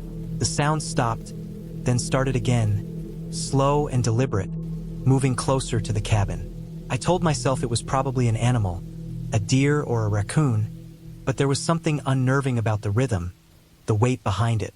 It didn't sound random, it sounded purposeful. I moved toward the window, trying to peer through the darkness. My flashlight wasn't strong enough to reach far into the trees, but I thought I saw movement, something shifting between the trunks. The branches swayed as if a large body brushed against them. I held my breath, willing my imagination not to take over, but the sound was coming closer. Crunch, crunch, crunch. Panic started to rise, slow and thick. I walked back to the fireplace and took a deep breath, trying to focus on the warmth and the book, but the noise wouldn't leave my mind. I told myself that if I stayed calm, stayed inside, and kept the fire going, nothing could happen. After all, cabins like this were safe. People came here for solitude all the time. It had to be an animal. But the sounds didn't stop. I could hear them circling now, moving from one side of the cabin to the other. At times, there were pauses, long pauses that felt like hours, and then the crunching would start again. Each time, it came closer, deliberate, methodical.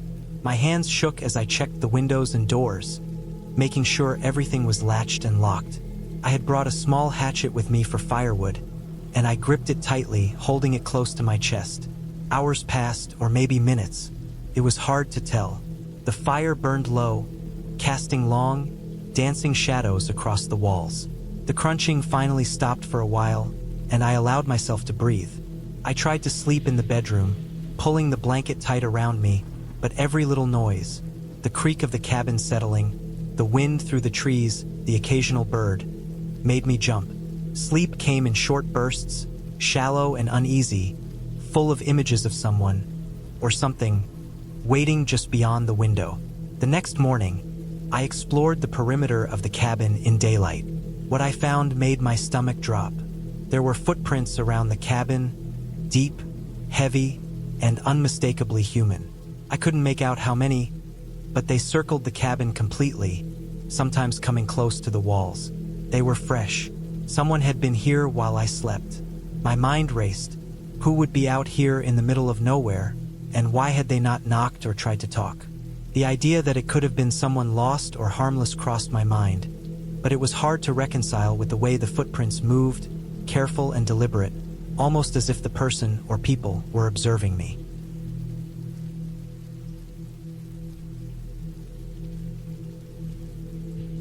I spent the day inside, too afraid to leave.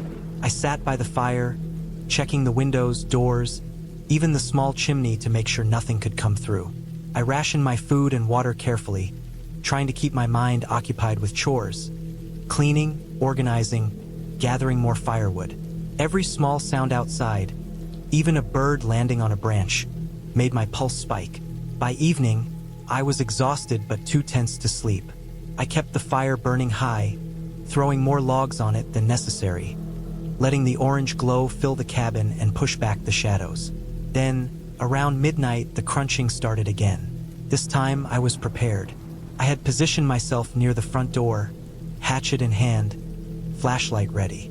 The steps were slow, heavy, deliberate, moving closer and closer, circling the cabin. I could hear breathing now, shallow, cautious. It wasn't animal breathing. It was human. My heart hammered in my chest. My mind screamed at me to run, but the thought of leaving the cabin in the dark, into the woods, was terrifying. I stayed put, gripping the hatchet, praying it was just someone lost. Hours passed, the sound never breaking its rhythm. Occasionally, there would be a pause, and then a soft tap on a wall, as if someone was testing whether the cabin was empty. Each tap sent a jolt through me. I stayed as still as I could, pretending I wasn't there. Eventually, the sounds receded, but I knew it wasn't over. Whoever it was had been patient, methodical, and they would be back. The next day, I considered leaving, but my car was parked far down the trail, and I didn't have the energy to carry my gear that distance under constant vigilance. Instead, I fortified the cabin as best I could. I moved heavy furniture against the doors and windows, jammed sticks into the frames to make them harder to open, and kept the fireplace roaring, filling the space with light and warmth. I spent the daylight hours scouting around cautiously, noting escape routes, marking trees that could guide me back to the road if needed. Every little detail mattered. For 2 more days, I stayed alert. The sounds outside continued sporadically. Footsteps, rustling leaves, branches snapping, but never direct attacks. Whoever it was seemed to be testing, watching, but not committing. My supplies dwindled, and the exhaustion began to eat at me. I spent nights huddled by the fire, barely sleeping, muscles tight, hatchet within reach. My mind oscillated between fear and strategy, trying to stay calm, trying to plan. On the 4th night, I made my decision. I could no longer stay. I packed my gear quietly, making sure the cabin looked undisturbed, leaving nothing that would indicate my presence inside. I chose a path through the trees I had scouted, one that would lead me to a smaller trail and eventually to the road. I waited until the wind was picking up, the forest filled with the sound of rustling leaves, hoping it would cover my movements. Step by step, I moved, careful and silent. My heart was in my throat, every sound amplified, every shadow a potential threat. The path was rough, filled with roots, rocks, and fallen branches. Several times, I stumbled, and each time I froze, listening. The footsteps behind me never came, but I imagined they were there, tracking, watching, patient. I pressed on, using every ounce of energy to stay quiet and keep moving. After what felt like hours, the trees began to thin. The trail became visible, and in the distance, I saw the faint glimmer of my car. Relief flooded me, but I stayed cautious, scanning the edges of the road, flashlight ready. When I finally reached the car, I checked the perimeter carefully before getting in. I started the engine, listening for any sound, and slowly drove away, glancing in the mirrors. The forest receded, dark and silent behind me, but the sense of being watched didn't leave for several miles. By the time I reached a small town and pulled into a gas station, I finally allowed myself to breathe fully. I called the police, explained the situation as best I could, showing them the footprints and the disturbed area around the cabin. They took my report seriously and promised to check the area. In the days that followed, I stayed in a hotel in town, never returning to the cabin. The experience stayed with me, the isolation, the fear, the constant awareness that someone had been out there, patient and deliberate. I kept thinking about what could have happened if I had been less careful or more careless. But the relief of leaving alive, of returning to civilization, was profound. I had survived by being cautious, observant, and calm, and I knew I had been lucky. Eventually, I returned to my normal life, but I never forgot that cabin, the forest, or the steps in the night. I never returned to that part of the woods. I realized that sometimes danger doesn't need ghosts or monsters to be terrifying. Sometimes the real horror is just another human, patient and silent, waiting for the right moment. And that realization stayed with me for a long time, reminding me of the fragile safety we take for granted every day. I had been looking forward to this trip for months. I had found a small cabin for rent deep in the mountains, far away from the nearest town, far away from anything resembling civilization.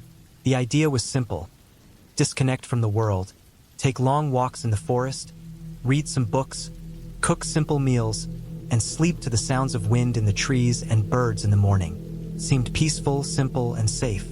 At least I thought so. The drive up to the cabin was long and tiring. The road was narrow, winding, and poorly maintained, with patches of gravel and mud that made me nervous about losing control of my small rental car. I passed a few small houses early on, but after a while the landscape changed. The trees grew thicker and taller. The road became steeper, and the few stretches of guardrail that existed were old and rusted. The air smelled cleaner, though it carried a strange, damp, almost metallic scent, probably from the soil and wet leaves. By the time I turned onto the final dirt path that led directly to the cabin, the sky had turned the dull gray of late afternoon. The cabin was small, made of old logs, but solid. It had a steep roof, a stone chimney, and a front porch with a creaky wooden railing. The windows were dusty, and the paint on the door was chipped, but the place had a rustic charm that made me feel like I had arrived somewhere special. There were no other houses visible, only dense trees and jagged rock formations in the distance. I parked my car on a patch of flattened grass near the cabin and took a deep breath, feeling a mix of excitement and unease. The inside was simple but functional. There was a small kitchen area with a stove, a tiny refrigerator, and a sink that looked like it had not been used in years. The living area had a worn couch, a couple of chairs, and a coffee table with scratches all over it. The floor creaked slightly under my weight, and I noticed the smell of dust and mildew. There were 2 bedrooms, one with a double bed and one with a single bed. The bathroom was tiny but clean, with a shower and a small sink. Everything felt a little older than I had expected, but nothing alarming. I unpacked my bag, arranged a few things, and decided to take a walk around the cabin before settling in. The area around the cabin was wild. On one side, there was a small creek that gurgled over rocks, and on the other, a narrow trail led into the thick forest. I could hear birds, insects, and the distant rustle of animals moving through the undergrowth. At first, the sound was comforting. By late afternoon, the sky had become darker, clouds gathering as if ready to rain. I decided to head back inside before it got worse.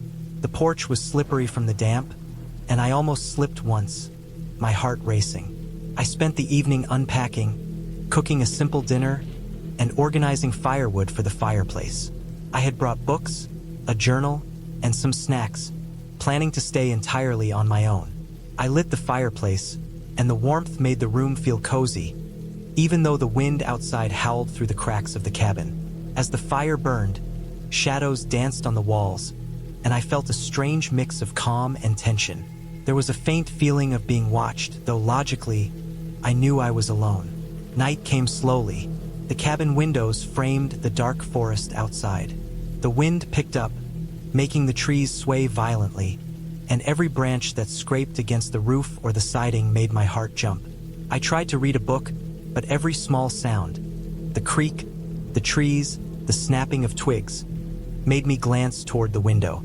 Around midnight, the wind dropped suddenly, and the forest fell eerily silent. No animals, no birds, nothing. The silence was heavier than the wind had been, almost pressing in on the cabin. I went to bed but could not sleep. Every time I closed my eyes, I imagined shadows moving outside the windows. I forced myself to tell myself it was nothing, just trees and animals. Around 2 a.m., I heard it, a sound that froze me in place. It was soft at first, like footsteps on dry leaves. Then it grew louder, deliberate, and close. My heart pounded, and I froze, straining to listen. The sound came from the side of the cabin where the trail led into the forest. I had no phone signal. I had checked earlier. There was no way to call anyone. Panic started to set in, but I told myself I needed to think rationally. The door was locked. I had a small knife in the kitchen drawer. I could barricade myself in the bedroom if I needed to. I held my breath and listened. The footsteps stopped. Then came the scratching. Something or someone was moving along the side of the cabin, rubbing against the wooden walls. I got up slowly, clutching the knife, and went to the kitchen. I turned on the lights, illuminating the porch and the small area around the cabin. Nothing was there. The shadows of the trees flickered in the light, but I could see no movement. I checked the doors and windows, all locked and secure. Still, the sound returned, more distinct this time. Heavy, deliberate steps circling the cabin. I considered leaving, but the only way out was back down the narrow dirt road, which was steep and dark. I had no car lights left, as my battery had been drained from using the GPS earlier. I realized that if someone was out there, it would be impossible to escape without being seen. The thought made my stomach twist.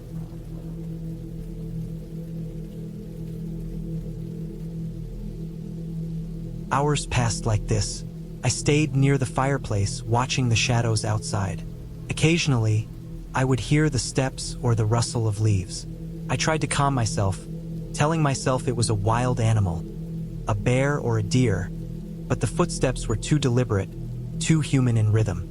The sound would vanish, only to return minutes later. I could feel the tension building inside me, a pressure that made it hard to breathe. I had never felt this kind of fear before. It was raw, immediate, and consuming. By dawn, the sky had begun to lighten. I hadn't slept. The footsteps had stopped somewhere around 4 a.m., leaving only the occasional bird call or wind gust. I cautiously peeked outside. Nothing moved, though I could see disturbed patches of grass and footprints in the mud. They were too small to be an adult human, but too precise to be any large animal I knew. I felt relief mixed with dread, knowing someone had been there in the night. I spent the next day preparing. I collected firewood, checked all the windows and doors repeatedly, and made a plan. I would stay inside until someone came to check on me. I kept the knife near the bed, made sure my backpack and essentials were ready, and stayed alert to every sound. By evening, the wind had picked up again. The silence returned after dark. I lit the fireplace early, keeping it burning through the night. Then it happened again. A sound at the door. A tapping, slow and deliberate. My body froze. I crept to the window, looking out. The shadows of trees shifted. Then I saw it. A figure crouched near the edge of the forest, motionless, watching the cabin. It was human, small, wearing dark clothing. My pulse surged, but I stayed hidden. I backed away from the window, grabbing my knife. My hands shook uncontrollably. The figure didn't move for nearly an hour, standing in the faint moonlight. Then, just as suddenly as it appeared, it vanished into the trees. I waited another hour, holding my breath, listening. No movement. Finally, exhaustion overtook me. I didn't sleep much, but I stayed awake near the door, knife in hand, eyes on the shadows. Morning brought light again. The figure was gone. I cautiously stepped outside. There were fresh footprints leading from the forest to the cabin and then back, but they ended abruptly where the trees thickened. Someone had been watching me, following my movements during the night, and left without warning. Fear mingled with relief. At least I had survived the night. I decided I could not stay another night. I packed quickly, every sense alert, and started down the narrow dirt road. Every snap of a twig, every shadow in the trees made me flinch. I moved slowly, knowing I was vulnerable, knowing the person might still be nearby. After what felt like hours, I reached the main road and finally got cell service. I called the rental agency and explained everything. They were shocked and promised to send someone immediately to check the cabin. Eventually, I made it safely back to town. The police investigated but found no one. Footprints, signs of someone moving through the forest, but no actual evidence. The cabin was deemed safe again, but I could never bring myself to stay there again. The experience left a lasting impression. It was terrifying in the way that only real fear can be. Uncertain, uncontrolled, close enough to touch, yet invisible. I learned the hard way that being alone in the wilderness carries risks you cannot anticipate. After weeks of trying to sleep normally, I realized I would never feel completely at ease in a remote place again. I became more cautious, more aware of my surroundings, and always made sure someone knew exactly where I was going. The forest that had seemed peaceful, beautiful, and calming was, I realized, capable of sudden and deliberate threat, and no amount of preparation could completely erase the feeling of being watched, stalked, and vulnerable. Even now, when I pass a forest road or see an isolated cabin, I remember the dark nights, the heavy silence, and the feeling of someone unseen moving just beyond the tree line. The fear doesn't haunt me every moment, but it lingers as a quiet reminder. Real danger doesn't need ghosts or monsters. Sometimes it's simply a human presence in the right or wrong place at the right or wrong time. I had been planning this trip for months. The idea of getting away from everything, from the constant hum of the city, the unending demands of work, the noise, the people. I craved silence, the kind that only comes when you're truly alone. I found the cabin online. It was small, wooden, nestled deep in the woods, miles away from the nearest town. The listing promised isolation, clear streams, and enough space for me to disconnect completely. At the time, I thought that sounded perfect. I didn't realize how completely alone I would be, or how much that isolation could weigh on a person. The drive up to the cabin took longer than I expected. The winding roads became narrower, then turned to gravel, and eventually disappeared into a rutted dirt track. The trees closed in around the path, and I realized that no one would see me if something went wrong. The GPS had trouble connecting, and I relied on the small printout map I had made myself. At one point, the car scraped against a rock hidden in the tall grass, and I realized that if I had been on my own without a car capable of handling this terrain, I would have been stuck hours from help. The cabin itself was modest, but it had everything I thought I needed. A small porch, a wood stove, a kitchen with a sink and basic appliances, and a lofted bedroom. The walls were wooden planks, and I could smell the lingering scent of pine mixed with dust. I brought in my luggage, set my supplies on the counter, and took a long look out the window. The forest was dense. Trees pressed up against each other, their branches creating long shadows across the ground. Birds occasionally called, but it was otherwise quiet in a way that made me uneasy, a silence so thick it felt almost unnatural. The first day was uneventful. I unpacked, organized my things, and set a fire in the stove. The warmth of the cabin settled me. I thought I was prepared. I had brought plenty of food, water, batteries, a first aid kit, and even a satellite phone just in case. The sun was setting when I stepped out on the porch to watch the forest. The fading light made the trees look like towers, and the shadows stretched across the ground like long fingers. I told myself I was overthinking. It was just the light. I just wasn't used to being alone. I went to bed early, my small cot creaking under me, the wind whistling through gaps in the cabin's walls.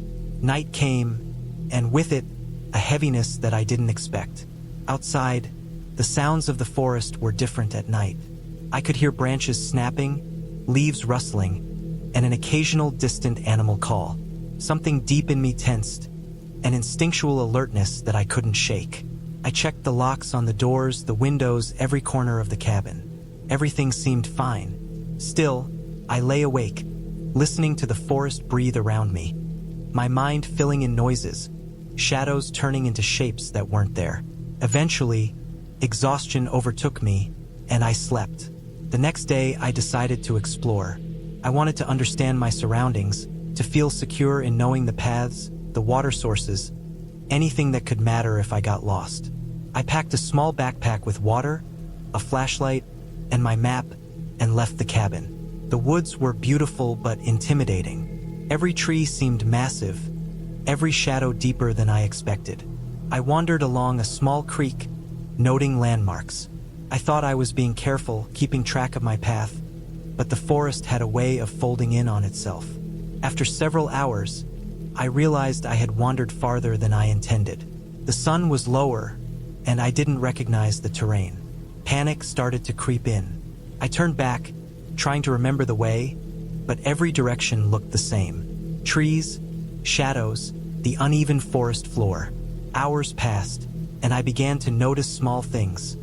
Disturbed earth, broken branches, footprints that weren't mine. I tried to convince myself I was imagining it, that maybe a deer or some other animal had passed by. Still, I felt watched, a presence I couldn't see but could feel. When I finally stumbled back to the cabin, it was evening. The cabin looked the same as I had left it, but I immediately checked the doors and windows. Everything was locked. Nothing seemed disturbed.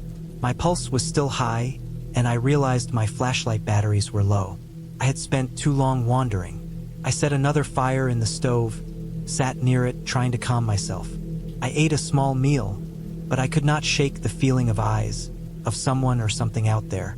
My phone had no signal, and the satellite phone screen flickered uncertainly, which meant I couldn't even call for reassurance.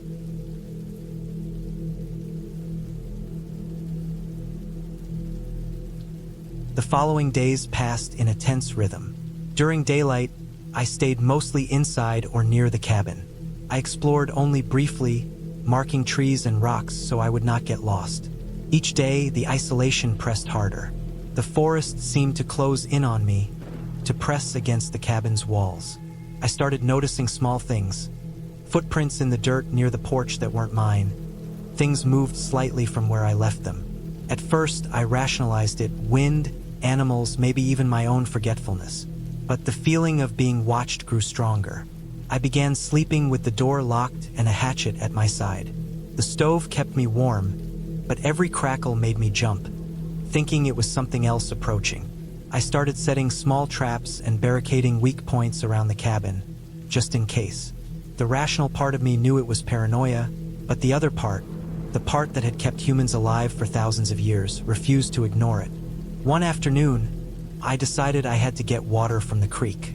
It was about a half-mile from the cabin. I brought my backpack, a large knife, and a small rock hammer I had packed for emergencies. The walk was tense. Every snapping twig, every rustle of leaves made me stop and listen.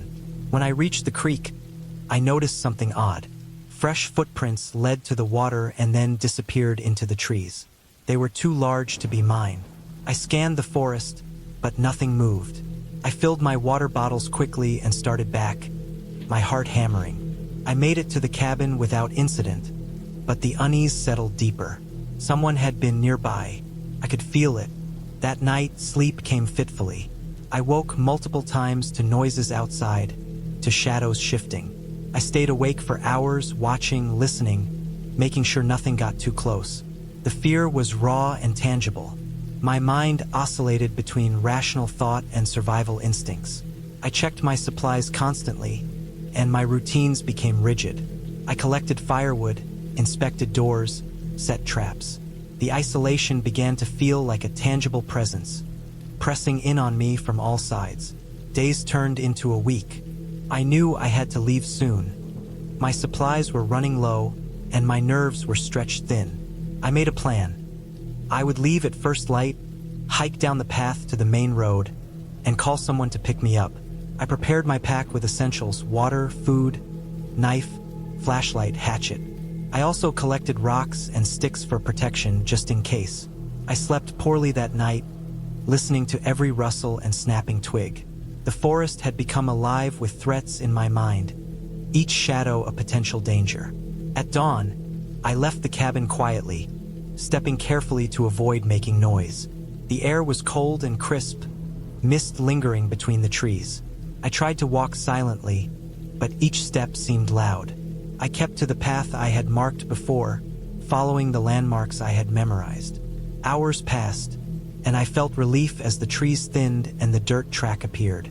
I was almost there when I heard it, a low, guttural sound behind me. I froze, straining to hear. The sound repeated, closer now. My heart raced. I gripped my knife and turned slowly. There was a man.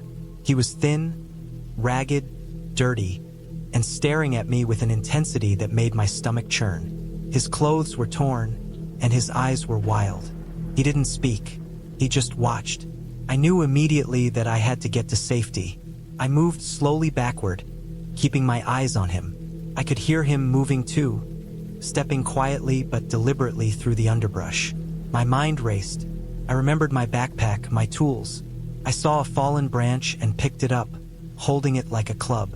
Every instinct screamed at me to run, but I knew the terrain was uneven, and I couldn't outrun him in thick woods.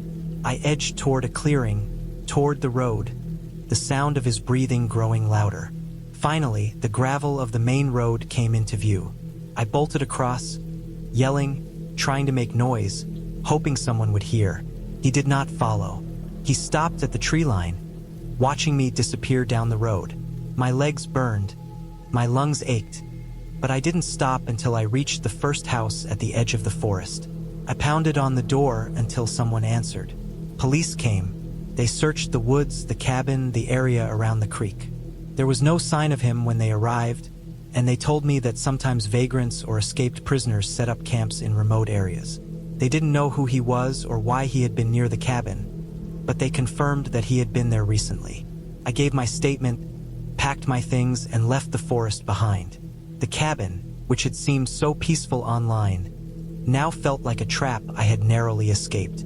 The weeks after, I struggled with sleep. Every creak, every shadow reminded me of that week, of being trapped in that cabin, of the man who had watched me silently. I stayed away from remote trips for a long time, my trust in the safety of isolation shattered. But I also felt something else. I had survived. I had made it out. I had been careful, observant, and cautious.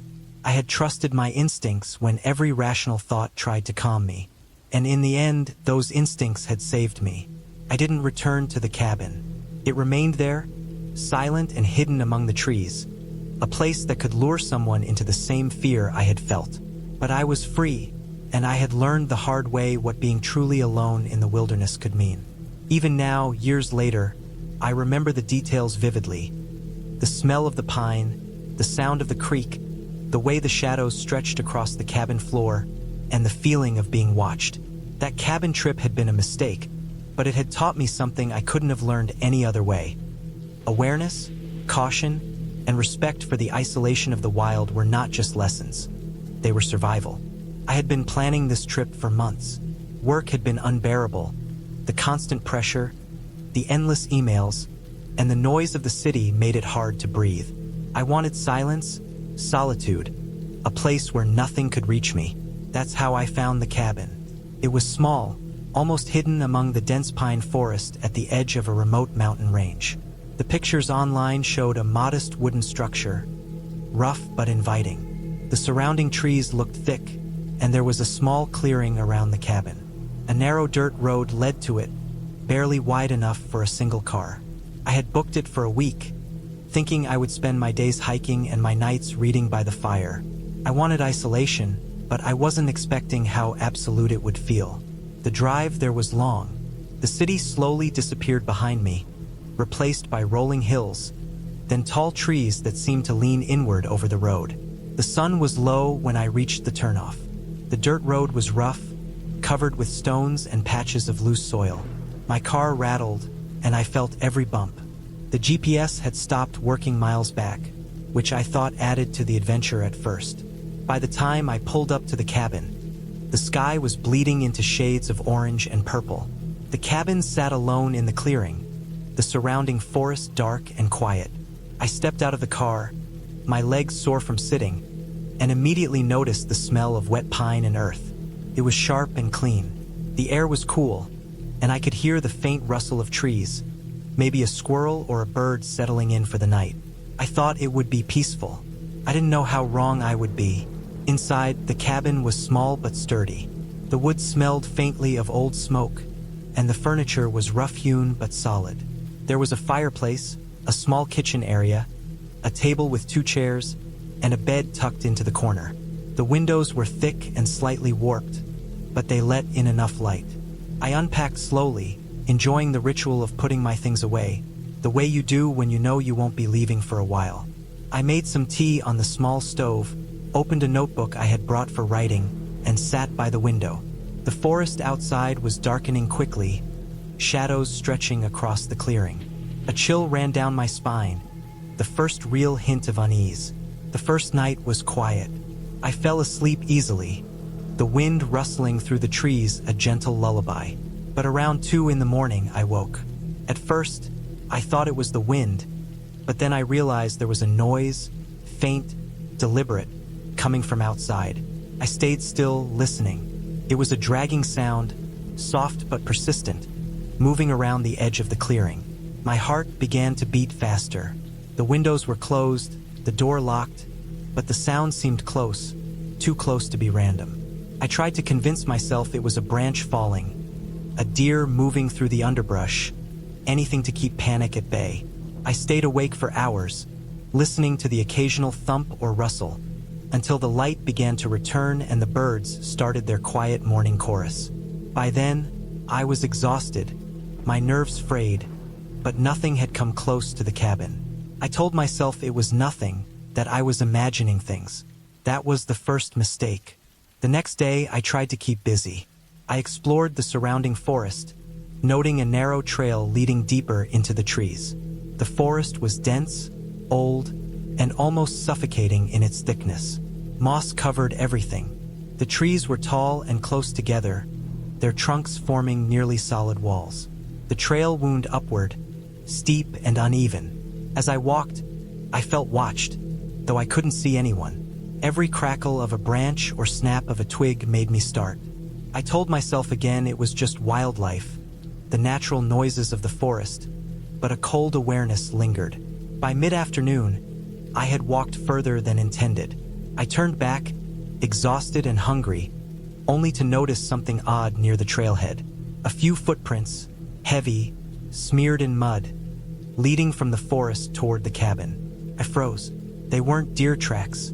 The shape was wrong, too wide, flat, human-like, but the stride was strange, uneven, almost limping. I stared for a long moment, trying to convince myself they were old. But the mud was fresh, shiny. Someone or something had been near the cabin while I was out. I didn't want to think about it, but I couldn't shake the growing unease.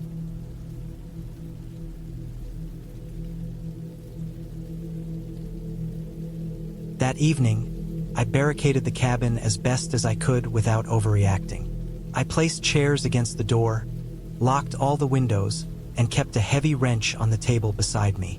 I told myself I was safe, that I had seen nothing, that these were just woods noises and my imagination. But the sense of being watched was almost unbearable.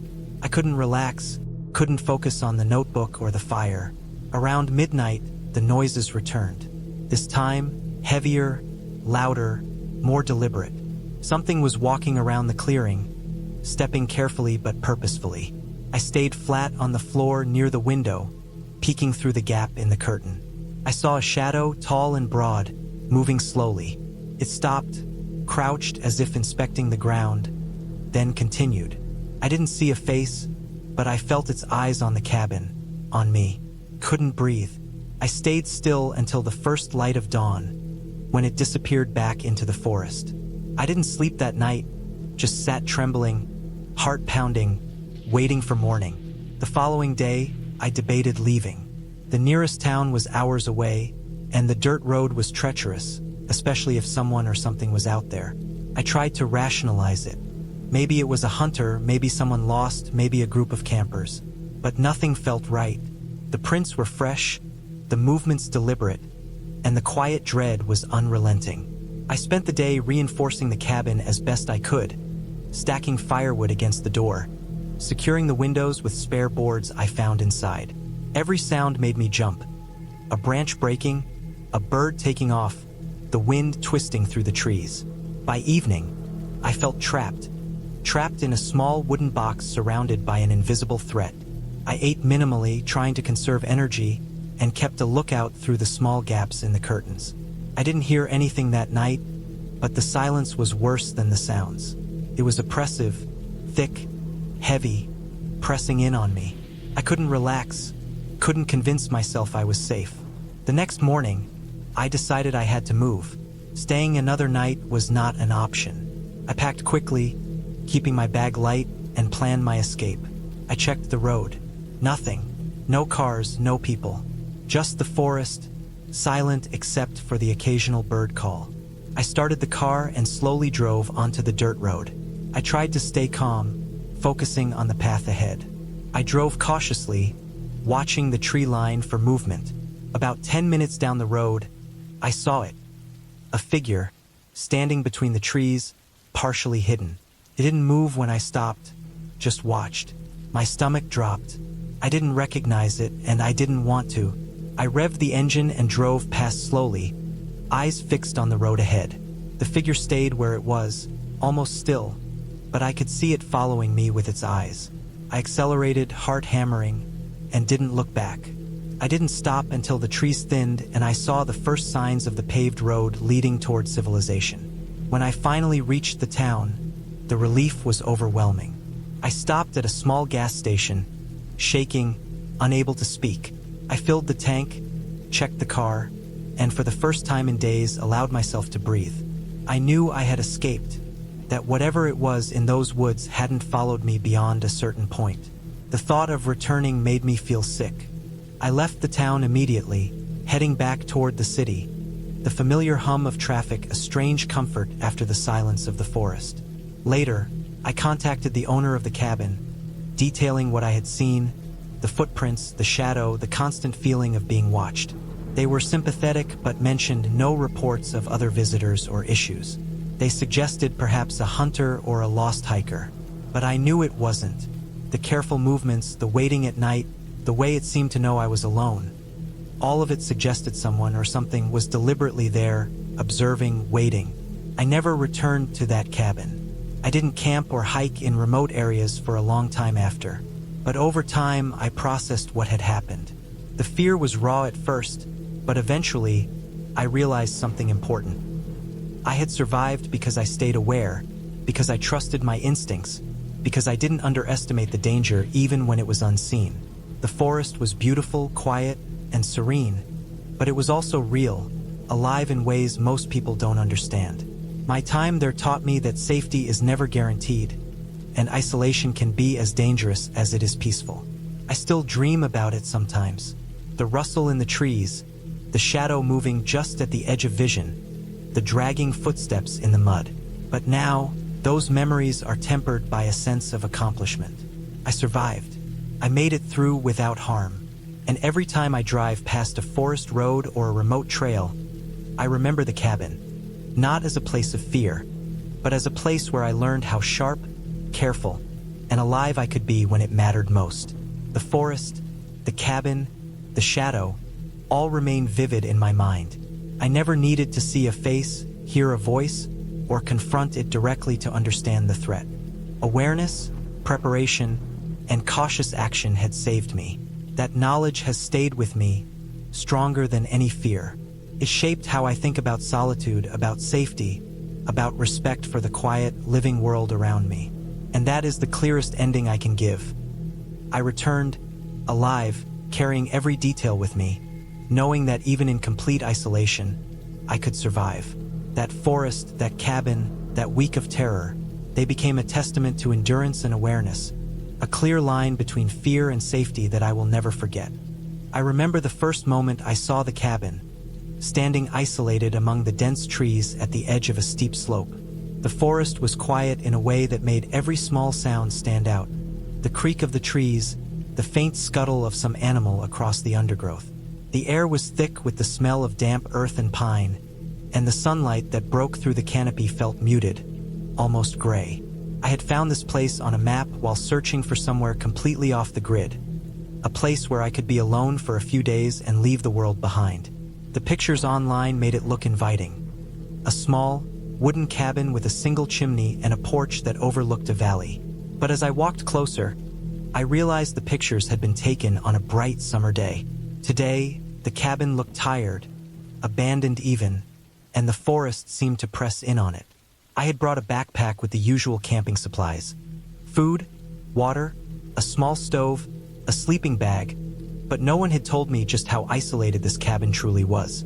There was a narrow dirt track that led here, overgrown in places, and it had taken me hours to reach it from the main road. As I stepped onto the porch, I noticed that the wood creaked under my weight, and there were splinters in the railing. The door was unlocked, which gave me a slight sense of relief, but also unease.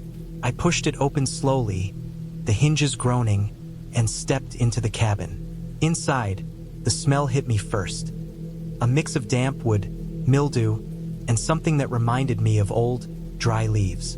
The floorboards were uneven, and dust covered every surface. I noticed old furniture.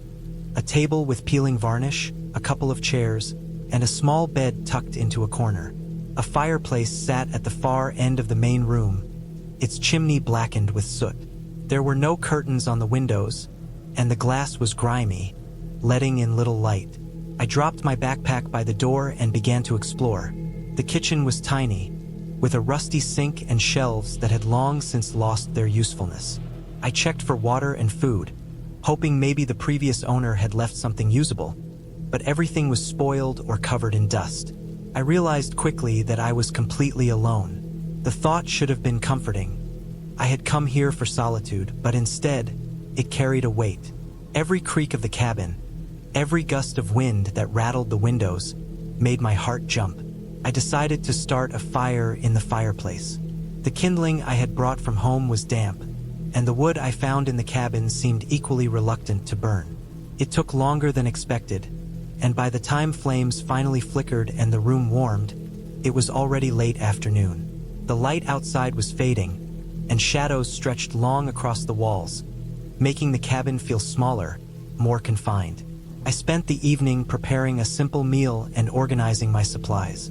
I tried to keep myself busy, but every now and then I would freeze at the sound of a branch snapping outside, convinced it was something more sinister. I told myself it was just the forest settling, or maybe a deer moving through the undergrowth. But there was an edge to the quiet that I couldn't shake. It was as if the forest was holding its breath. Night came fast. Without electricity, I relied on a lantern, which cast a weak, flickering glow over the cabin's interior. I set up my sleeping area on the bed and tried to read, but my eyes kept darting to the windows. Outside, the darkness seemed alive, dense, and impenetrable. I tried to focus on the sound of the fire and the occasional hoot of an owl, but something kept gnawing at the edge of my mind. Around midnight, I was woken by a sound at the door. At first, I thought it was the wind, but then I heard it again. A soft scratching, almost deliberate. My heart started to race. I stayed still, straining to hear. The scratching continued intermittently, sometimes a pause, sometimes a faint thud. I reminded myself that it could be an animal, a raccoon, maybe, or a stray dog, but the persistence unsettled me. I got up slowly, trying to make as little noise as possible, and peered through the grimy window. There was nothing, just darkness, trees swaying gently in the night. I spent the next hours on edge, listening to every sound, my mind imagining scenarios I would normally dismiss. The scratching continued sporadically through the night. At one point, it moved to the roof, soft thumps as if something were pacing above.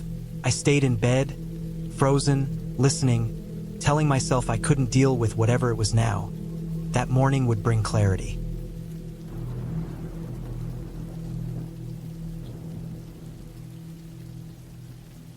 Morning came reluctantly. Gray light seeped through the window, casting an eerie pall over the cabin. I tried to convince myself that sleep and daylight would calm my nerves. I ventured outside to examine the area around the cabin. That's when I saw the tracks. They were human footprints, partially obscured by fallen leaves and dirt, but unmistakably human. They led from the forest edge to the cabin and stopped right at the door. I felt my stomach twist. I had been alone, or thought I was alone. I went back inside, my mind racing. I couldn't tell if someone had been watching me overnight or if the tracks were old, left by the previous owner. Either way, I couldn't stay in the cabin without knowing more.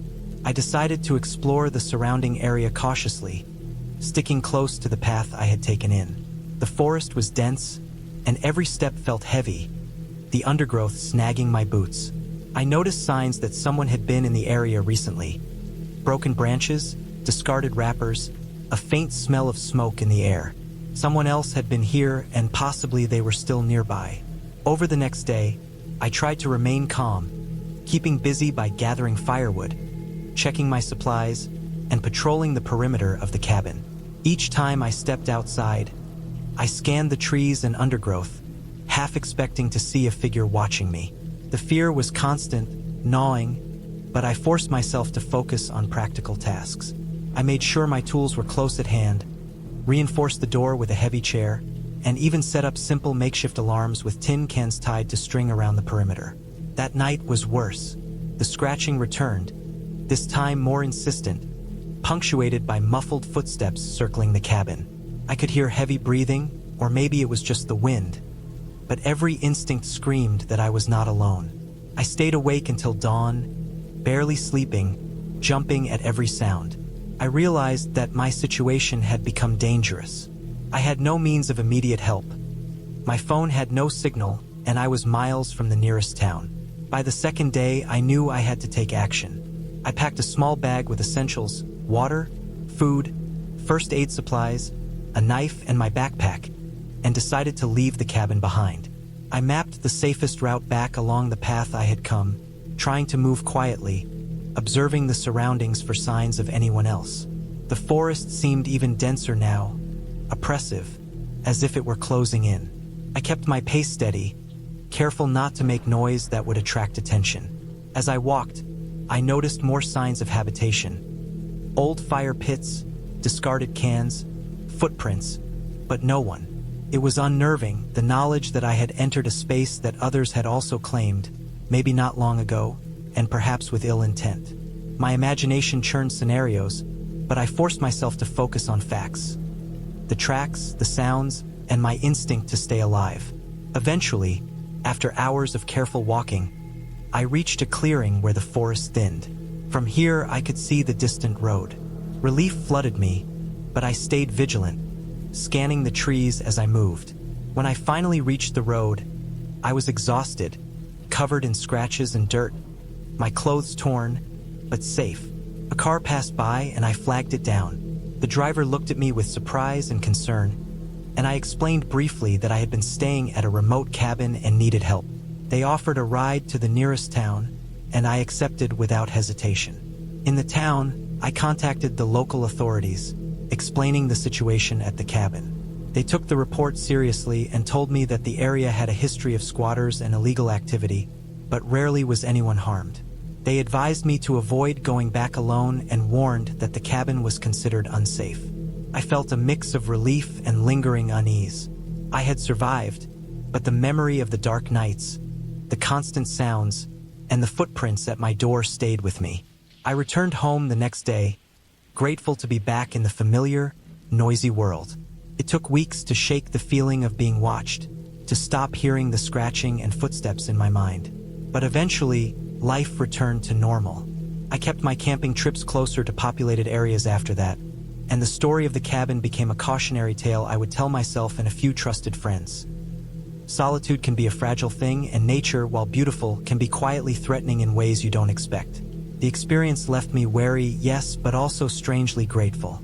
It taught me that preparation and caution are essential, that fear is often a signal, and that survival sometimes means trusting your instincts over your desire for adventure. The cabin itself remained abandoned, but in my memory, it stayed vivid. The creaking floors, the dark forest, and the sense of being watched. And while I never went back, I never forgot the lessons it had carved into me. The world is bigger than your plans, and sometimes the simplest choices, like leaving when you feel unsafe, are what keep you alive. I had been driving for almost 6 hours through narrow, winding roads that cut through the thick pine forests of the northern mountains. I had no GPS signal for most of the trip, only a paper map I had found in the rental car's glove compartment. I wasn't entirely sure the cabin I had booked existed, or if I had taken the right turns, but I kept telling myself I would find it. The autumn light was fading quickly, leaving long shadows across the road, and the air was turning crisp, cold enough to make the windows fog slightly. The smell of wet leaves and pine sap filled the car, heavy and sharp. There was no other vehicle in sight, not even a bicycle or a truck, nothing. Just me, the road, and the thick, dark forest stretching on both sides. Finally, after a particularly tight bend, I saw a small clearing ahead. There it was, just as the listing had described. A single-story cabin made of dark wood, its roof covered with a layer of moss. It looked isolated, almost swallowed by the forest around it. The porch was sagging slightly, and the windows reflected the last rays of the sun like dull mirrors. A narrow path, lined with fallen leaves, led to the front door.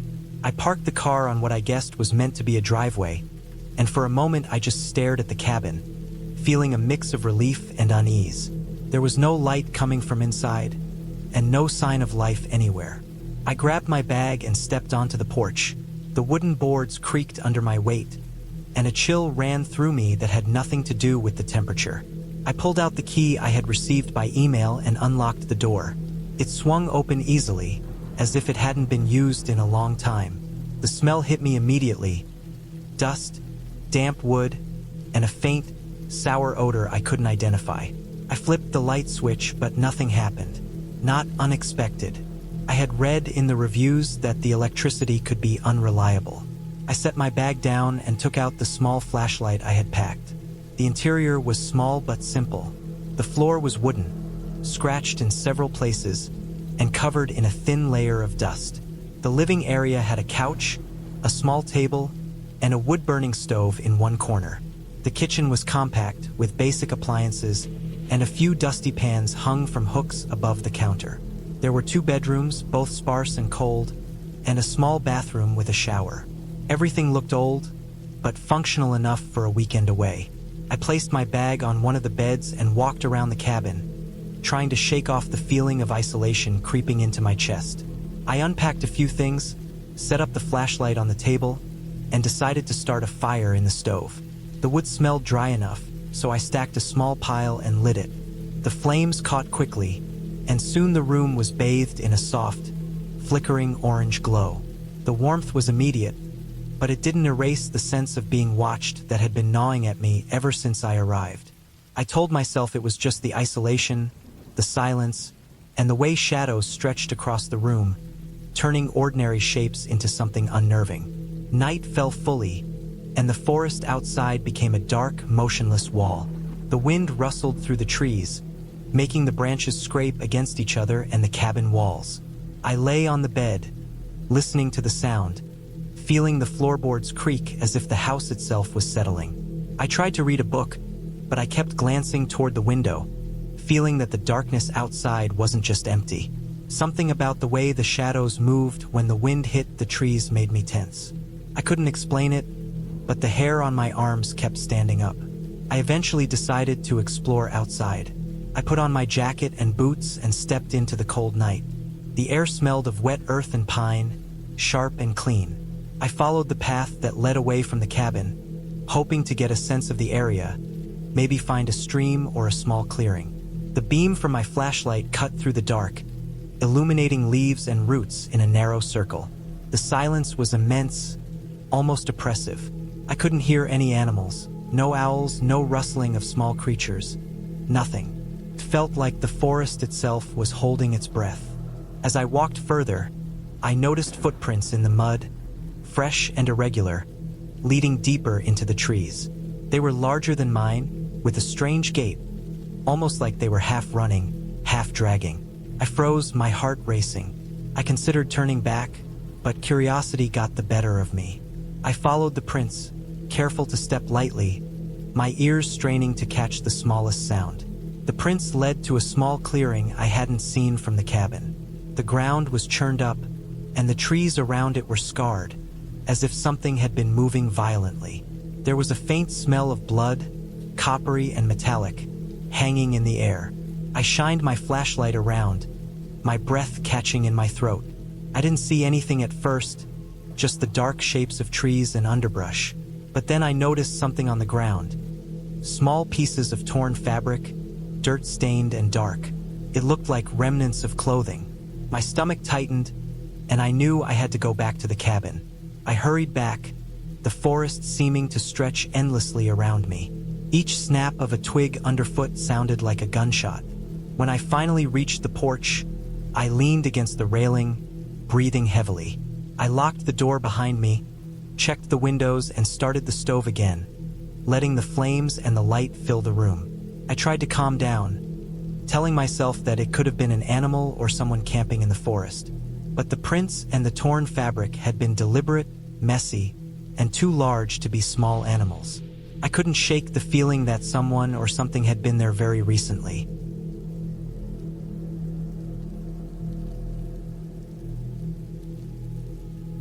The night stretched on. I barely slept, dozing in short bursts and waking at every sound. The wind, a branch hitting the cabin, the creak of the floorboards. I kept imagining shadows moving just outside the windows, shapes that didn't belong. When morning finally came, the light filtering through the trees brought little comfort. The forest looked ordinary again, quiet and empty. I convinced myself to investigate during the day, to see if there were any signs of the prints from last night. I walked carefully along the path, inspecting the mud and underbrush. There was no trace of what I had seen, as if it had vanished entirely. That didn't make me feel safer. It only made the memory more real, haunting in its sudden disappearance. I spent the next day checking the cabin thoroughly. Everything seemed intact, the doors and windows locked securely. I found some old firewood in a shed behind the cabin and stacked it neatly for the coming night. I checked the water supply from a small tap connected to a tank, and made sure I had enough food and supplies to last my stay. Still, the feeling of unease never left me. Every time I stepped outside, every rustle of leaves made me tense. I kept imagining that the same prints would appear again, or that someone was watching from the tree line. But the forest remained silent, the only sounds those made by me and the occasional bird far above. The second night was worse. The darkness seemed deeper, thicker, as if it was pressing against the cabin walls. I stayed close to the stove, reading and checking the perimeter every few minutes. Around midnight, I heard it. A faint scraping at the side of the cabin, low and irregular. I froze, the sound making my blood run cold. It came again, closer this time, and I could hear a soft thud as if someone had dropped something heavy. I shined the flashlight toward the noise, trying to pierce the shadows, but all I saw were trees and the edge of the clearing. I didn't move, listening, every sense on high alert. After what felt like an eternity, the sound stopped. I stayed awake the rest of the night, gripping the flashlight, listening to every shift of wind, every snap of wood. By the morning, I realized I had to leave. I couldn't stay in a place where I felt constantly watched, where the forest itself had turned threatening. I packed my things, double-checked the locks, and walked to the car. The forest seemed ordinary again, almost welcoming in the morning light. I drove slowly back toward the main road, every bend in the road reminding me of the night's terror. When I finally reached the highway and saw other cars and signs of civilization, a sense of relief washed over me. I stopped several times along the way to calm down, to let the feeling of isolation fade. I thought about calling the local authorities to report the strange signs, but I realized that without concrete evidence, they would dismiss it as imagination. Still, the memory stayed with me. The prints, the torn fabric, the sound at the cabin, all burned into my mind. Back in my apartment a few days later, I went through the photos I had taken. The cabin looked normal in the light of day, peaceful even, the forest serene. There were no footprints in the mud, no signs of disturbance, nothing to validate my fear. I couldn't explain what I had experienced, but I knew it had been real. I kept the experience to myself, unsure how to describe it. I made a mental note never to stay in such isolated places alone, and to trust my instincts when the sense of danger is stronger than reason. I had come seeking peace and solitude in the forest, but what I found was something else entirely. An encounter with raw, unsettling isolation and the quiet, lingering presence of something that didn't belong. Even now, whenever I think about that cabin, I feel the weight of that forest around me, the cold night pressing against my skin, and the certainty that I had been in the presence of something unknown, watching, waiting, and entirely real. I had been planning the cabin trip for months, carving out time from work, preparing the supplies, and reading about the area I would be staying in. The cabin was remote, located deep in a dense forest, far from any main road. I thought it would be the perfect place to disconnect, to be alone with my thoughts, and to enjoy the quiet of nature. I had imagined days filled with long walks through the woods, mornings by the small stream near the cabin, and evenings spent reading beside a warm fire. I thought about the peace and clarity I might find, unaware that the isolation would soon become something darker, more suffocating than I could have imagined. The drive to the cabin took longer than expected. The last 20 miles were on a gravel road, winding through thick trees that blocked out most of the light. The sun was already low when I finally arrived. The cabin itself was small and old, but solid, with weathered wood and a tin roof that had rusted in places. A thin wisp of smoke rose from the chimney, and I assumed the previous caretaker had left it lit or had used it recently. The surrounding forest was quiet, too quiet, and a chill hung in the air despite the late summer heat. I parked my car in the small clearing in front of the cabin, grabbed my backpack, and unlocked the door. The smell of old wood and faint mildew hit me immediately, and I had to shake off the thought that the cabin had been unused for a long time.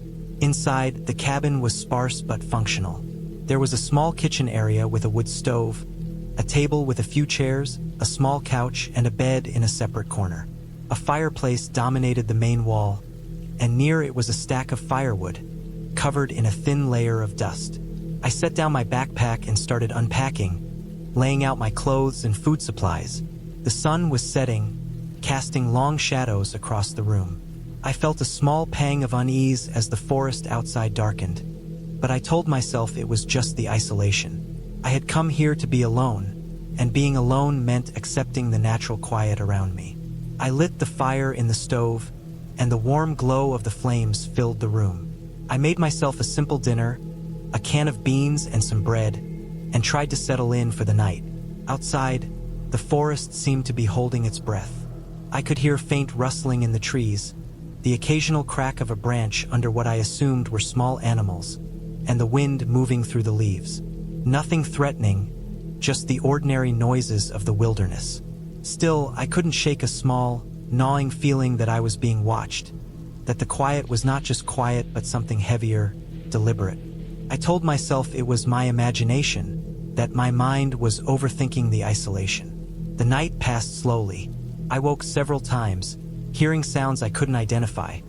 A scraping on the side of the cabin, a thump in the distance, maybe the sound of falling branches. I kept my flashlight and a small knife near my bed, more out of habit than real fear. By morning, the unease had not left me, but the bright sunlight streaming through the small cabin windows brought some comfort. I decided to spend the day exploring the area, hoping movement and fresh air would clear my mind. The forest around the cabin was dense and tangled, with narrow paths barely visible under the overgrowth.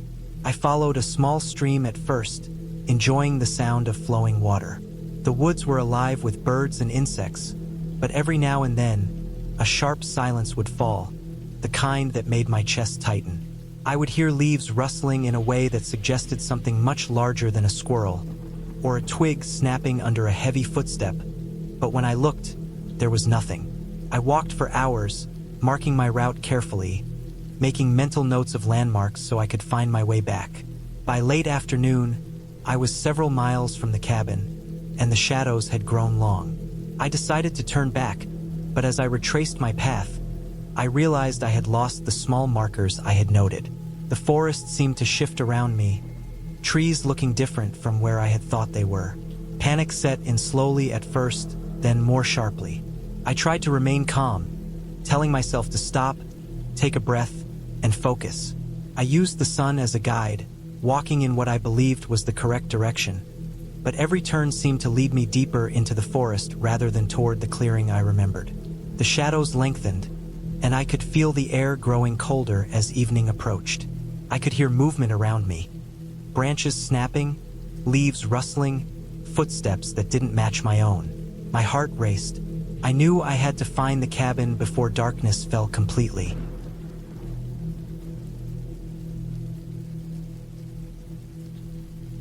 Around 3 in the morning, I heard the sound again, closer this time and unmistakable. A soft tap at the cabin window. My body froze. I stared at the glass. Shadows moved outside, just beyond the reach of the lantern. I could see nothing clearly, only shapes shifting in the darkness. I gripped the flashlight tightly, considering my options. There was a back door, but it wasn't locked. If whoever it was wanted in, they could open it easily. I remembered the wood pile. I grabbed a piece of firewood, heavy and sturdy, something I could use if I had to defend myself. I stayed low, moving quietly toward the window, flashlight in one hand, the wood in the other. Another tap, then silence. I waited, barely breathing, ears straining. Then I heard movement again, around the back of the cabin. Slow, careful, deliberate. Whoever it was circling, looking for a way in. Panic began to rise, but I forced myself to stay calm. I considered fleeing, but the only path out led into complete darkness, miles from the nearest road. The forest would swallow me. No, I had to find a better solution. I remembered the old shed behind the cabin. If I could make my way there, maybe I could find something useful, maybe tools or something to secure myself. I waited for the next shift in shadows, then ran, quietly as I could, but fast. I made it to the shed and slammed the door behind me, finding an old axe and a few rusty metal rods. Not much, but something. I felt slightly safer. I spent the rest of the night in the shed, listening.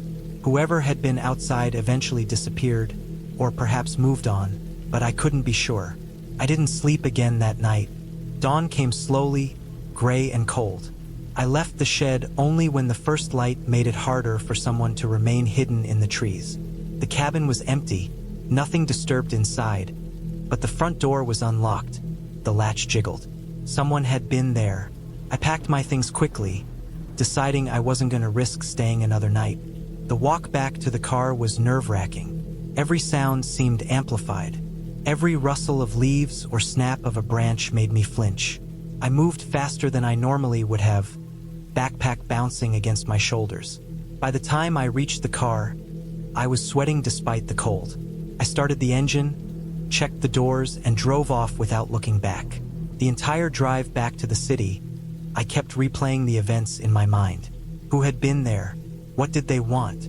I realized that the isolation I had sought so eagerly had been a double-edged sword. In the city, I might have been able to call for help, run into someone, alert authorities. Here I had nothing. Just the forest, the cabin, and whoever or whatever had decided to watch me that night. Once home, I secured my apartment door, checked the locks twice, and sat quietly, breathing heavily, my hands still trembling. I realized then that the lesson wasn't about fear of the forest or fear of isolation. It was about respect. Respect for the unknown, for people you don't know, for the fact that even a place that seems safe and remote can become dangerous when someone with ill intent decides to intrude. I vowed never to go back to that cabin, never to underestimate the vulnerability of being completely alone. And most importantly, I vowed to always be more careful, more aware, no matter how well prepared I thought I was. Days later, I read a small news article about a man who had been caught trespassing in remote cabins in the same area. He had been moving quietly from cabin to cabin, stealing supplies, sometimes hiding and watching people. No one was hurt, but the thought that I could have been was enough to keep me awake for many nights. I realized how lucky I had been, how my instincts to stay calm, to find the shed, and to secure myself had kept me safe. From that point on, my trips into the woods changed. I never sought isolation for isolation's sake again. I respected the environment, the distance from others, and above all, the people who could be lurking unseen. It was a lesson learned the hard way, and it stayed with me, quietly shaping the way I approached the wilderness for years after. The forest remained beautiful, the lakes remained serene, but the fear lingered just beneath the surface. A reminder that solitude can be a fragile thing, and safety is never guaranteed. I had been planning this trip for months, long before any sense of caution could creep into my mind. The cabin was far off the main roads, tucked deep into the northern woods where the map showed nothing but rivers, thick forests, and the occasional jagged line of an abandoned trail. I wanted isolation, a place where I could disappear for a week with nothing but my supplies and the sounds of the forest. That's what I told myself anyway, but deep down I think I had been craving something more primal, a confrontation with the quiet that comes when no one else is around, when the only company is your own thoughts. The drive out there had been long, through winding roads that narrowed as the GPS insisted I keep going, despite the obvious signs that few people had traveled them in years. I passed burnt-out cars, abandoned cabins, and stretches of road where the pavement disappeared entirely, replaced with dirt and rock that made my teeth rattle at every bump. By the time I reached the last junction marked on my map, the sky had already begun to darken. I parked my car on the edge of a small clearing, staring at the narrow path that led into the forest.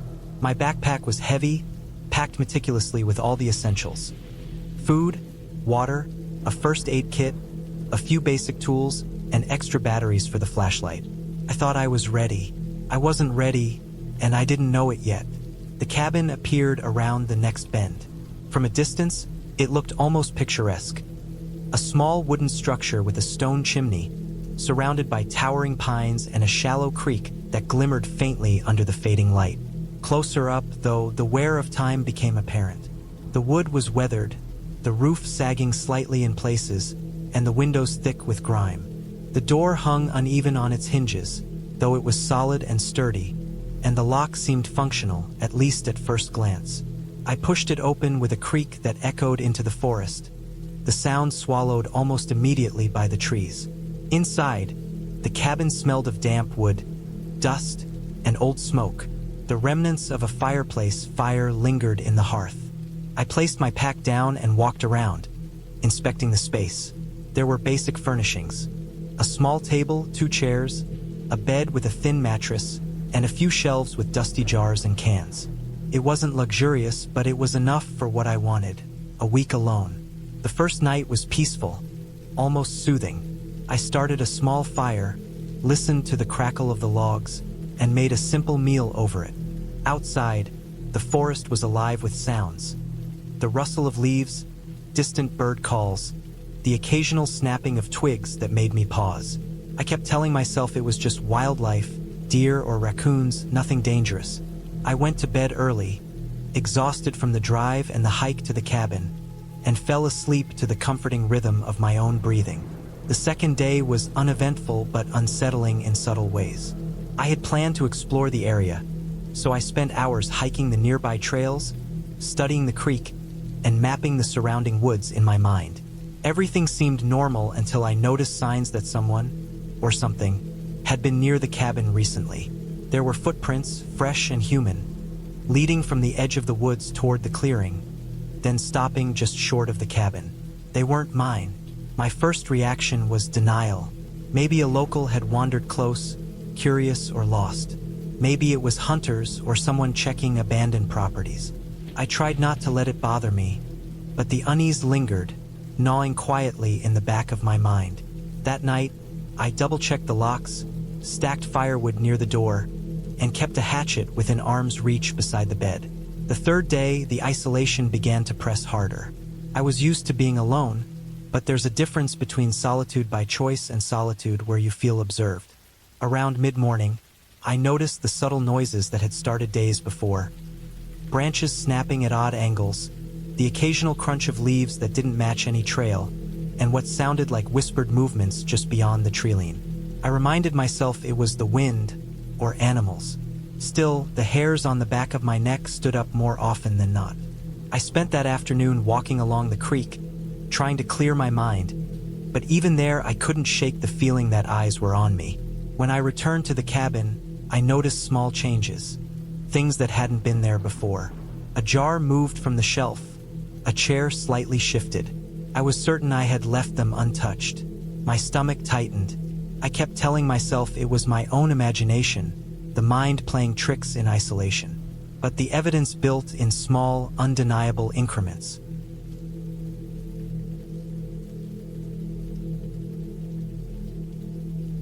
I didn't sleep that night. Every creak, every gust of wind, every shadow made me flinch. I kept the flashlight close, the fire alive, and the phone in my hand. Dawn could not come fast enough. When the first pale light seeped through the windows, I moved carefully to the porch. No one was there. The footprints in the dirt outside were fresh, human, and leading away from the cabin into the trees. I felt a chill, the kind that sinks into your bones. Someone had been there. Someone had been watching. I realized then that I had no real defenses. Nothing to protect me. The nearest neighbor was miles away. The police would take at least an hour to get here, maybe more. I made a plan. I would pack, leave, and drive straight to the highway. I would not stop. I would not look back. I started packing, slowly, deliberately, trying not to make a sound. Then I heard it again. From the trees. Not on the porch this time, but just beyond the cabin. Footsteps. Slow, careful, like someone didn't want to make noise but was moving with purpose. I froze. My heart pounded. I knew then that they hadn't left. They were still here, somewhere, in the woods around me. I grabbed the heaviest thing I could find, a cast iron pan, and held it close. I moved to the window, peering out. Nothing, just trees. But I knew it wasn't empty. I considered calling the police, but the line was weak. If they heard me, they might be able to trace it, but the fear of being discovered first kept me quiet. I thought about all the survival shows I had watched, all the horror stories I had read. I thought about what I would do if someone broke in. I told myself I wouldn't freeze.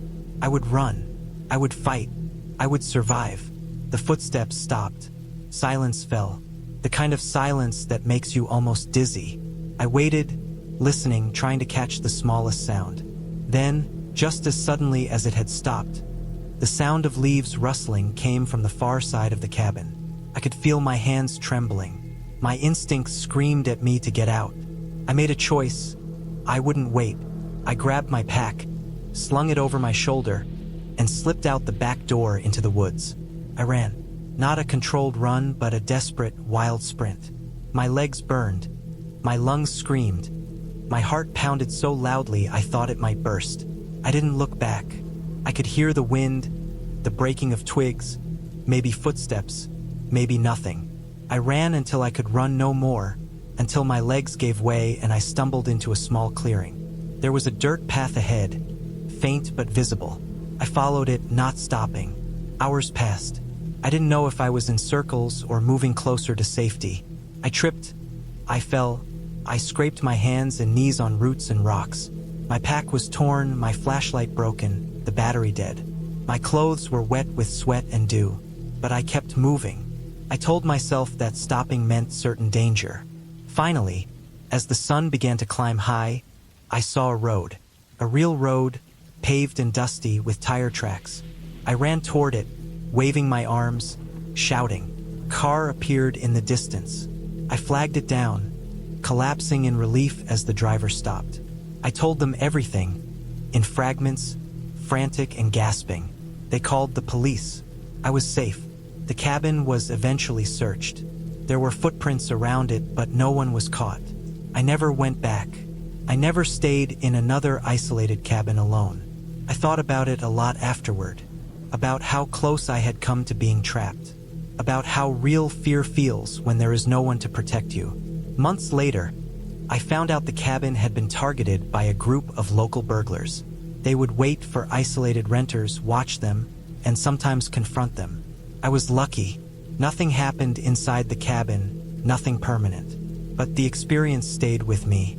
Every creak in the night, every shadow in the corner of my eye, every unexpected noise in a quiet place brings it back. I learned something important from that weekend. Isolation is beautiful in theory, but in reality, it makes you vulnerable. You think you are prepared, but you are never truly ready for someone who wants to hurt you. And yet, I also learned that calm, clear thinking can save you. That if you focus, move deliberately, and trust your instincts, you can survive. I never stayed alone in the woods again, but I didn't let it break me. I kept camping, hiking, exploring, but always with others. I carry the memory of that cabin with me, a reminder that fear is real, but so is resilience. And in the end, I survived, I escaped, and I lived. Every time I tell the story, I can still feel the weight of that fear, the tension in every step, the cold wind on my neck. But I also feel pride in having endured, having faced something real and dangerous, and having made it through with my life intact. That weekend changed me, not because of ghosts or monsters or legends, but because of people, and the very real threat they can pose when you are alone and exposed. I had been looking forward to this trip for months. The plan was simple. A solo weekend in a remote cabin I had found online, far away from the city, the people, and the noise that never seemed to stop. I liked being alone, and the idea of a small wooden cabin tucked deep in the forest, with nothing but the sound of wind and trees around me, felt perfect. The owner assured me it was secluded, and the pictures looked like something out of a magazine. Rustic, quiet, and untouched. I packed my car the night before with enough supplies to last a few days.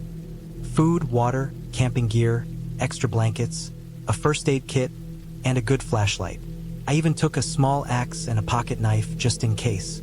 I told myself it was about being prepared, not that I expected anything bad to happen. The drive took longer than I expected. The GPS had me going on a series of dirt roads that twisted through thick woods and over small streams. Eventually, the road narrowed so much that I had to slow to a crawl, my car crunching over loose gravel and dead leaves. I noticed how silent it was. Even the birds seemed quieter than usual, and every few minutes I caught myself glancing in the rearview mirror, half expecting to see headlights following me. Even though I knew no one else was out here, I finally reached a small clearing, and there it was, the cabin. It was older than it looked online, but sturdy, made of rough-hewn logs with a steep roof and a small stone chimney. Smoke curled lazily from the chimney, which was strange because the listing had said the cabin would be empty. I got out and walked around it slowly, checking the door and the windows. Everything was intact. The surrounding trees pressed in close, casting long shadows even in the late afternoon sun. The air smelled of wet earth and pine. Inside, the cabin was dusty, but livable. There was a small kitchen area with a gas stove and a wooden table, a living area with a few chairs and a small sofa, and a loft where I would sleep. The bed was made up with clean sheets, and I could see a stack of firewood neatly piled next to the fireplace. I set down my bags and immediately went to check the doors and windows again. All of them locked properly, and none of the windows were broken. The cabin felt solid, but there was a heaviness in the air I couldn't shake. It wasn't fear, not exactly. It was more like awareness, like the world outside the cabin had gone quiet for some reason I didn't yet understand. I decided to start a fire.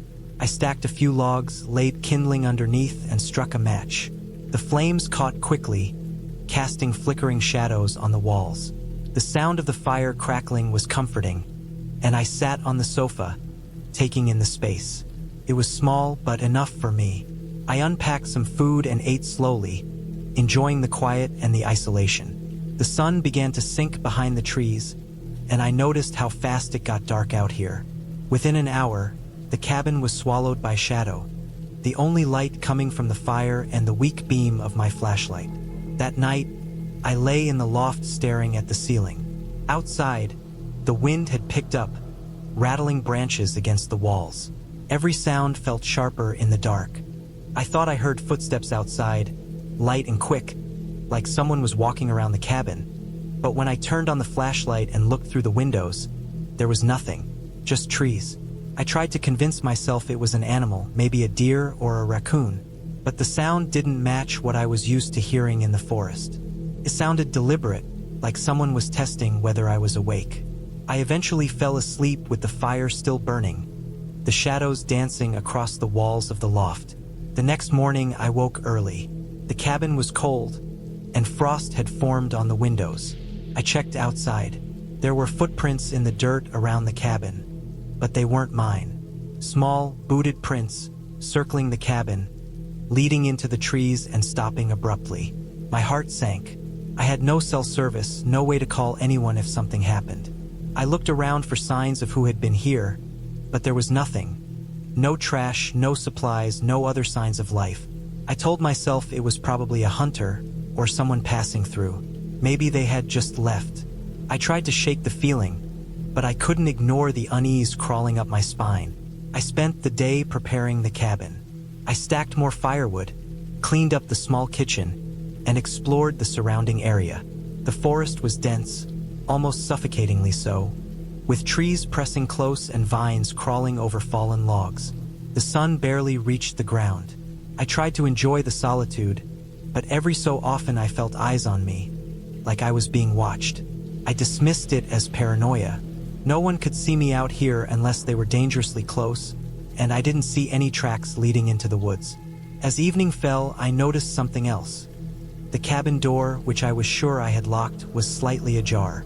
My stomach tightened. I had double-checked it multiple times during the day. There was no way the wind could have opened it. It was heavy and fitted tightly.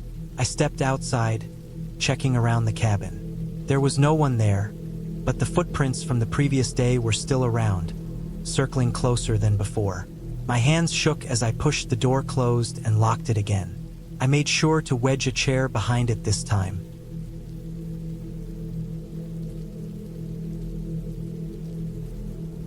Hours passed.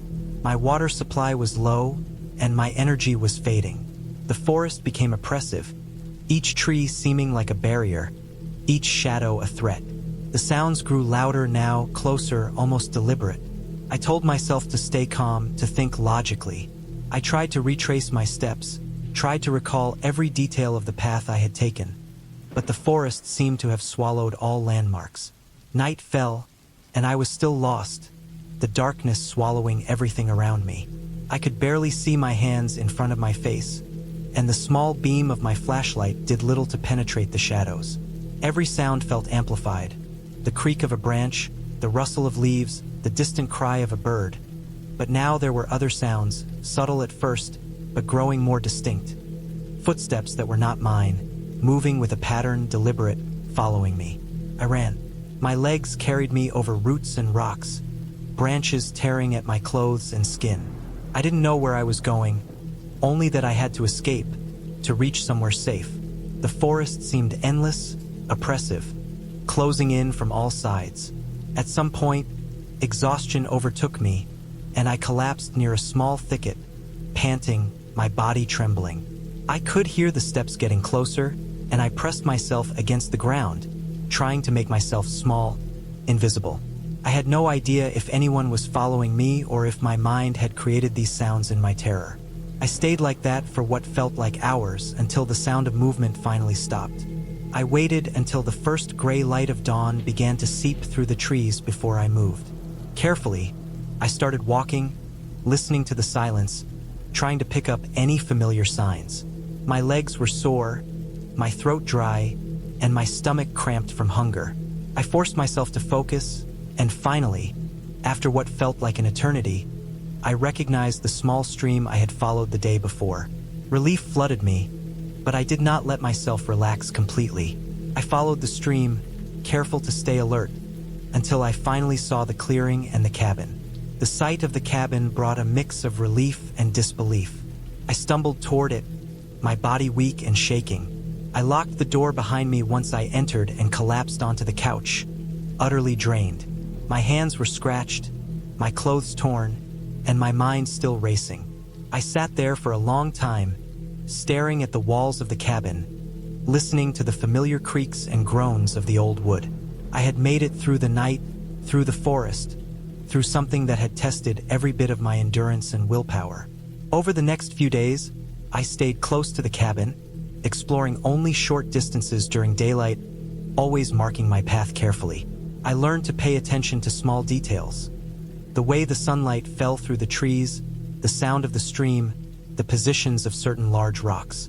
I rationed my supplies, set up a more secure perimeter around the cabin, and kept my knife and flashlight close at hand. I could feel the fear lingering, subtle but persistent, but I also felt a growing sense of competence and resilience. I had faced real danger, even if it had been mostly my own panic and the unpredictable nature of the wilderness. I had survived. By the end of my stay, I had developed a careful routine. I explored during the day, keeping close to the cabin and marking my route. I built a small signal fire in a clearing nearby and created a more organized supply of firewood and water. When I finally left, I was exhausted but profoundly aware of my own limits and capabilities. The forest had tested me, stripped me down to raw survival instincts, and shown me both fear and determination in equal measure. I drove back slowly, stopping frequently to rest, my mind still turning over every sound and shadow from those nights. But as I reached the paved road and the safety of civilization, I felt a deep sense of relief and accomplishment. I had been scared, truly scared, but I had faced it, endured it, and come out on the other side stronger and wiser. The experience stayed with me for years, not as a nightmare, but as a lesson in preparation, awareness, and the raw reality of solitude in nature. I never went back to that cabin, but I always remembered it. The smell of old wood, the crunch of leaves underfoot, the cold fear that had gripped me when I was lost in the endless forest. It was a story of survival, entirely grounded in reality with a clear ending. I had survived, learned, and returned home. I had faced the isolation and the fear, and I had won. I didn't plan for things to go wrong the way they did. I had been looking forward to this weekend for months. A quiet retreat to a small cabin I had rented deep in the woods, far enough from town that the usual noise of cars, phones, and people would fade completely. I had my backpack ready, a full cooler packed, and a detailed list of supplies that I triple-checked before leaving my apartment. I drove for hours, following winding country roads that became dirt tracks as I left the last town behind. By the time I reached the trailhead, the sun was already leaning low in the sky, casting long shadows across the fields. The forest at the edge of the trail seemed quiet in a way that made me uneasy at first, but I told myself it was the kind of stillness that came with isolation, the kind I had wanted. The hike to the cabin was supposed to take less than an hour according to the description, but it took me closer to 90 minutes. The path was overgrown in places, covered with fallen branches and thick mud from recent rains. My boots were soaked through by the time I reached the cabin, and the sky had darkened enough that the forest felt denser, almost claustrophobic. The cabin itself was small but solid-looking, a simple wood structure with a pitched roof and a single chimney. It had obviously been lived in recently. There were no broken windows, the door was intact, and smoke stains on the chimney suggested someone had used the fireplace not too long ago. I put down my pack, trying to shake off the fatigue from the hike, and immediately noticed something odd. The lock on the door was broken, not in a way that suggested forced entry, but it was loose, the bolt hanging as if someone had fiddled with it. I paused, scanning the area around the cabin. Nothing moved, nothing made a sound besides the wind through the trees. Still, I had a key given to me by the rental agency, so I tried it anyway. The door opened without resistance. I stepped inside, my heart picking up pace for reasons I didn't want to admit. Inside, the cabin smelled of wood smoke and damp. The floor was dusty, with scattered leaves blown in through the door. The furniture was sparse but usable. A small wooden table, 2 chairs, a bed with a thin mattress, and a wood-burning stove in the corner. There was a pile of firewood stacked neatly next to the stove and a small shelf with canned goods. At first glance, it seemed abandoned, but everything was arranged as if someone had been living here temporarily and had left in a hurry. I set my pack down and decided to make a fire. The air had turned cold as the sun dipped further, and I wanted some warmth, a light, and the comfort of the smell of burning wood. I pulled out my matches, but as I struck one, I noticed a movement in the corner of the room. It was subtle, almost imperceptible, but enough to make me freeze. A shadow moved against the wall, and I could have sworn I saw the outline of a person crouched near the window. I jumped back, heart hammering, but there was nothing there. The shadow was gone. I told myself it was just my imagination, the combination of exhaustion and the fading light playing tricks on me. I managed to get the fire going, and for a while, I sat there trying to relax, watching the flames lick the walls of the stove.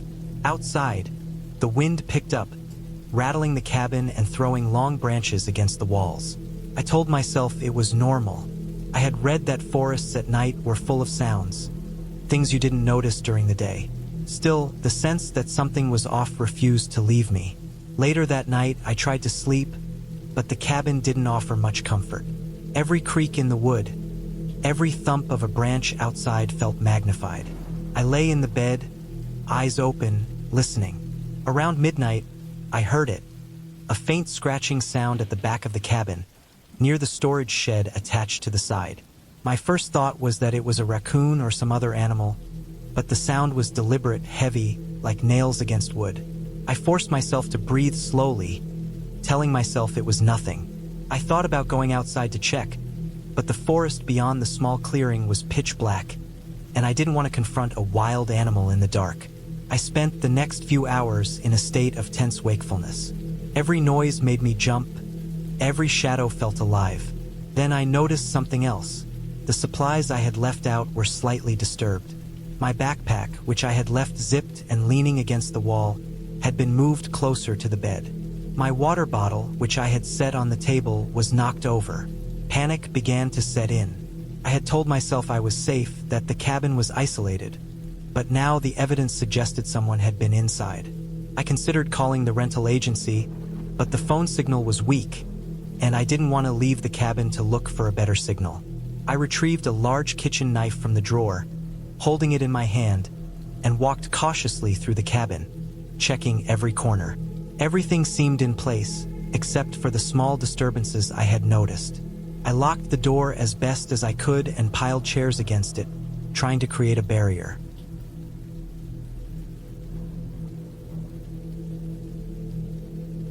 By the fourth night, the fear had settled into a tangible weight. I barely slept, lying awake on the thin mattress, listening. Every shadow beyond the window seemed to thicken, every sound magnified. Around 2 a.m., I heard something distinct. Slow, deliberate footsteps circling the cabin. Not just outside the forest, but right near the door. I froze. My heart thudded painfully in my chest. I clutched the hatchet, imagining all the ways things could go wrong. My mind racing. The steps stopped. A silence stretched so long it became oppressive. Then, without warning, a loud thump against the door. My entire body jerked, and I swung open the door with the hatchet raised. Nothing. The clearing was empty, save for the sway of trees and the faint rustle of the creek. I stumbled back inside, locked the door, and sat against the wall trembling. I kept thinking, rationalizing, planning. If someone had been watching, maybe they were gone now. Maybe this had been a fluke. Maybe the forest had swallowed them up before I could react. That night, I barely slept, jumping at every sound, listening for footsteps that never returned. The next day, I resolved to leave early, cutting the trip short. I packed my bag quickly, tossing food, tools, and clothes into the backpack. I left the fire to die on its own. As I stepped outside, I noticed fresh footprints leading away from the cabin toward the denser forest. They weren't mine. My stomach sank. I scanned the tree line and caught a movement, a fleeting glimpse of a figure disappearing behind a tree. I felt the first real panic of the trip. I had underestimated the danger, and the weight of isolation pressed down on me like a physical force. I forced myself to walk, focusing on the path back to the road. I kept my eyes on every shadow, every movement, trying to convince myself I wasn't being followed. My pace quickened. The forest that had seemed beautiful now felt like a maze, each bend and tree hiding potential threats. I reminded myself that I had no reason to panic yet. There was nothing, at least nothing confirmed, just me, the forest, and a series of eerie coincidences. But my instincts told me otherwise. Hours passed as I navigated the dirt trails, each turn a gamble. The sun rose higher, and the forest's canopy thickened, dimming the light and amplifying the shadows. Around midday, I finally broke through to a wider trail. Relief surged, only to be tempered by the realization that I could hear snapping branches behind me again. Close now, distinct. Someone was following. I didn't stop. I forced myself to maintain my pace, walking faster, then breaking into a jog. My breath came in harsh bursts, sweat dripping from my forehead. The weight of the backpack was unbearable now, a constant reminder that I was vulnerable, slowed down. The trail opened onto a road not far from the cabin, gravel and dirt, still quiet, still empty. I didn't dare look back. I didn't dare slow down. I finally spotted my car, parked where I had left it, and relief flooded me. I reached it, throwing the backpack in the back seat, locking the doors and sliding inside. I sat there, heart hammering, listening. For a moment, I thought I saw a figure through the rear window, blurred among the trees, but when I blinked, it was gone. I started the engine, hands shaking, and drove slowly at first, eyes scanning every shadow along the roadside. The forest seemed endless, stretching infinitely on either side, but eventually, the dirt trail gave way to the main road. The familiar sights of civilization, the occasional house, road signs, the hum of distant traffic, felt almost alien after days of isolation. I didn't stop until I reached the first gas station, parked in the lot, and let myself breathe. The tension that had coiled in my chest began to unravel. I called the authorities and reported the strange occurrences near the cabin, making sure to note the footprints, the movement, the noises. They promised to check the area, though I doubted I would ever know who or what had been watching. When I finally reached home, showered, and collapsed into my own bed, the relief was absolute. I went over every detail in my mind, replaying events, trying to make sense of them. There was no supernatural explanation. There never had been. It was humans, other people, maybe squatters, maybe criminals, maybe someone curious and reckless. The forest had no magic, only danger hidden beneath its beauty, and I had come dangerously close to becoming a target. The experience left me changed, acutely aware of how quickly isolation can turn from peaceful to threatening. I realized that the wilderness was not just a place to escape, but a place to respect, to prepare for, and to understand the risks of human behavior when no one else is around. I never returned to that cabin, and I made a habit of traveling with friends or informing authorities of my plans in remote areas. The memory of that week haunted me for months, not in visions or phantoms, but in every shadow I glimpsed outside my window, every unexplained noise in the night. I had stared into isolation and human unpredictability, and the lesson was permanent, etched into the nervous rhythm of my daily life. I had always wanted to spend a weekend alone in a cabin in the middle of the woods. I thought it would be peaceful, a way to disconnect from work, from people, from everything. I found a small cabin online, advertised as isolated but safe, with a gravel road leading up to it and a small creek nearby. The pictures were charming: wooden walls, a small porch, a fireplace, and big windows that looked out onto the trees. I packed light: a few clothes, food for 2 days, a lantern, a flashlight, and a small first aid kit. I thought I had planned everything. I thought I was prepared. I was not. The drive was long. The city fell away behind me as I turned onto smaller roads, then dirt paths, then finally the narrow gravel path that led to the cabin. I noticed how quiet it became the farther I went. Not the peaceful quiet of a library, but the quiet that made every small sound feel huge. The wind brushing against the trees sounded like whispers. My own heartbeat sounded loud in my chest. I told myself it was just nerves. I told myself I was being dramatic. I parked the car and looked at the cabin. It was exactly like the pictures. The wood was dark, the porch sagging slightly under the weight of years. Smoke curled lazily from the chimney, which made me think someone might be there. But when I walked closer, I saw the place was empty. The door creaked when I opened it, and a rush of stale, cold air met me. Inside, the cabin smelled of old wood and dust. The furniture was sparse. A small table with 2 chairs, a bed in the corner, and the fireplace against one wall. The floorboards creaked under my weight, each sound making me jump a little. I unpacked, laid out my things, and tried to settle in. I lit the fireplace. The crackle of burning would made the place feel warmer, safer, somehow more alive. Outside, the wind picked up, and I could hear branches scratching against the walls. I told myself it was just the wind, but even so, a small unease settled in my stomach. I decided to explore. The cabin had a small loft above the main room, reached by a narrow wooden ladder. I climbed up, careful with each step, and looked out the small window. The trees stretched endlessly in every direction, dark and swaying. There was no sign of any other building, road, or person.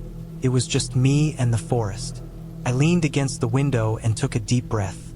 The isolation was intoxicating at first, like freedom, but then it began to feel heavy, pressing. I felt small. The wind outside howled, rattling the glass, and I realized I couldn't even tell which direction was north.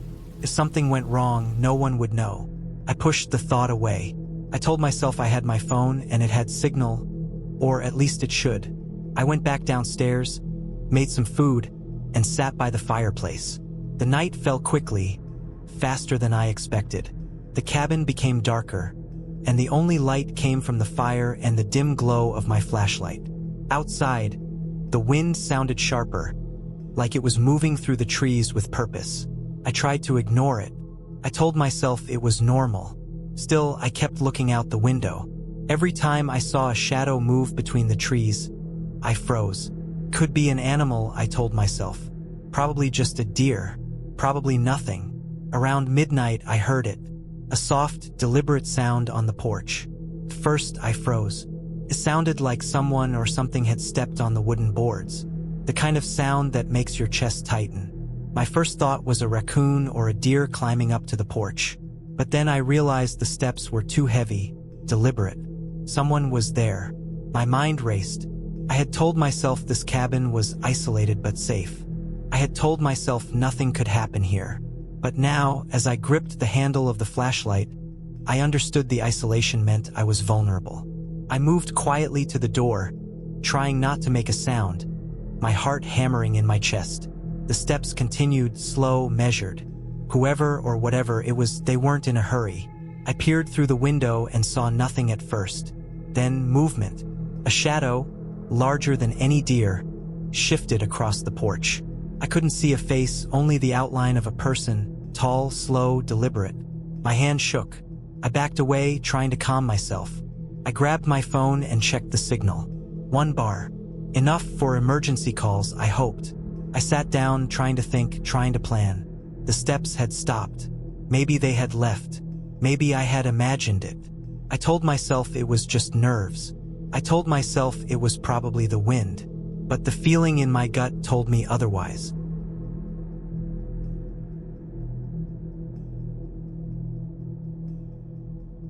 Night fell and the cabin felt smaller, heavier.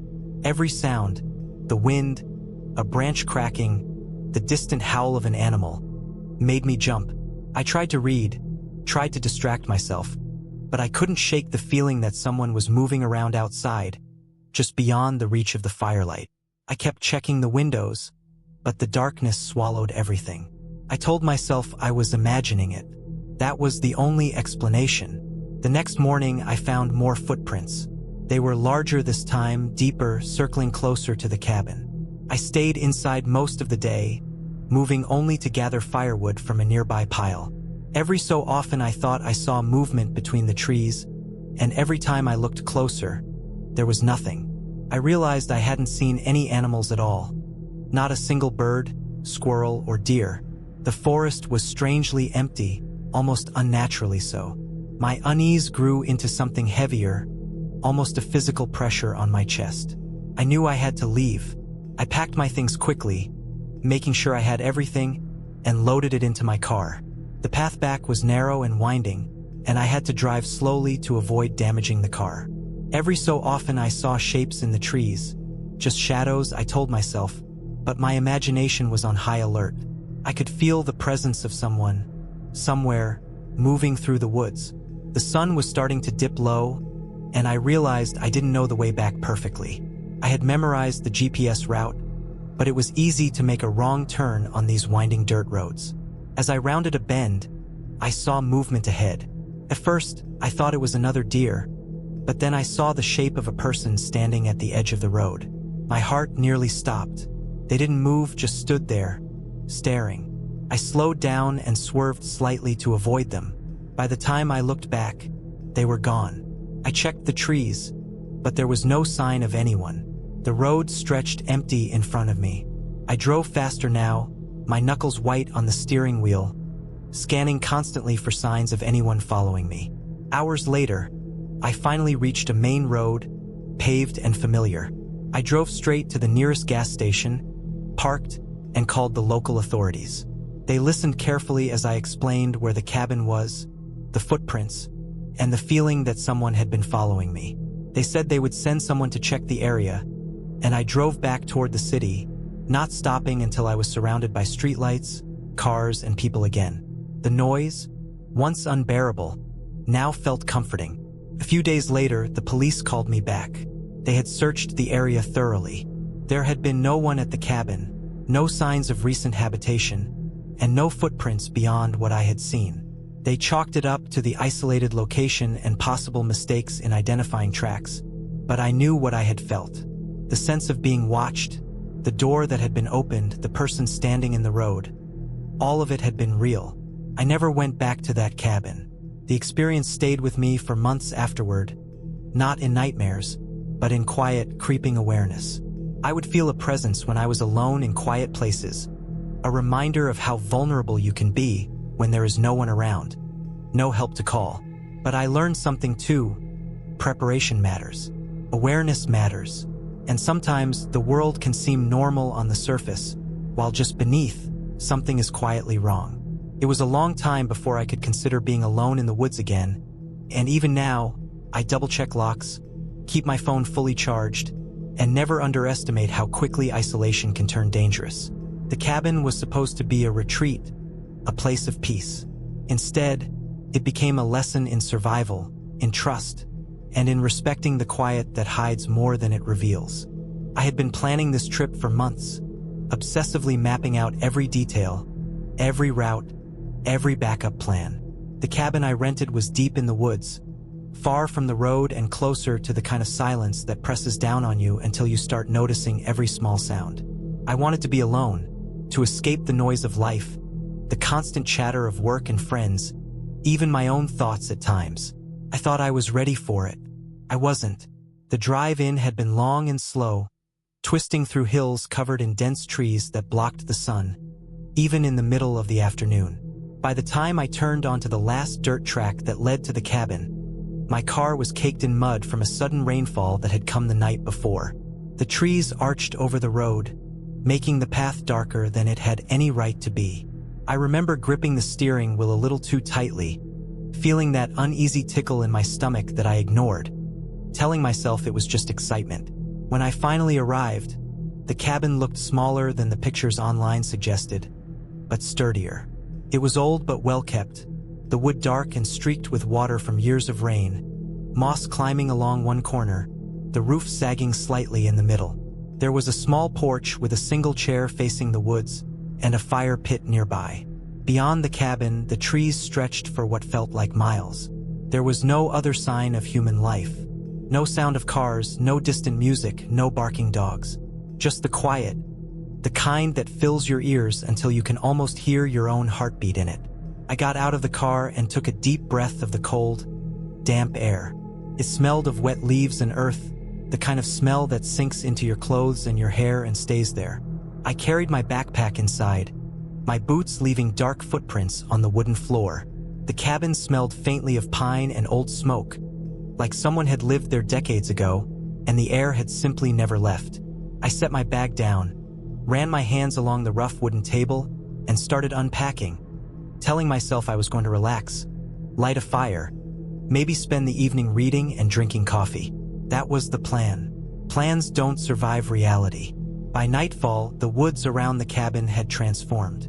What had seemed quiet and calm in the afternoon had grown tense, alive in a way that made me hyper-aware. The wind whispered through the trees differently at night, low and rough, scraping against the bark like claws. Owls called somewhere in the distance, but the sound was thin and hollow. I had set up the fire, stacked the wood, and sat in the chair on the porch, staring into the blackness beyond the yard. Every now and then, a branch snapped in the distance, and my mind would immediately picture something moving, though I told myself it was probably a deer, or maybe just the wind.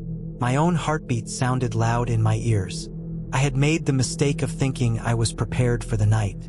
Around 11, I realized I hadn't checked the cabin's security thoroughly. The door was sturdy, the locks old but functional, but there were windows I hadn't examined. One in the corner of the living room was cracked slightly at the top. It had probably always been like that.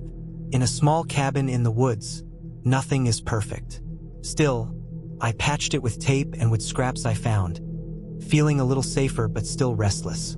The first real scare came just as I was about to go to sleep. I had turned off all the lights, leaving only the fire pit glowing outside on the porch. The cabin's walls creaked from the wind, which was picking up. I thought I heard something scraping against the cabin, soft but deliberate, like something trying to move slowly along the wood. My first thought was an animal, a raccoon, maybe, but then I realized there were no bushes close enough to the wall for a raccoon to be on top of. I froze, listening. Another scrape, closer this time. My stomach sank. I grabbed a flashlight and stepped cautiously toward the source, moving slowly so I wouldn't make noise. The beam of light swept across the living room and the cracked window, but there was nothing there. I tried to convince myself it was just a branch from the wind, but even as I said it, I knew it wasn't. The sound was too controlled, too precise. I spent hours after that checking every corner, every window, every door. I slept lightly that night, never fully letting go of the tension in my body.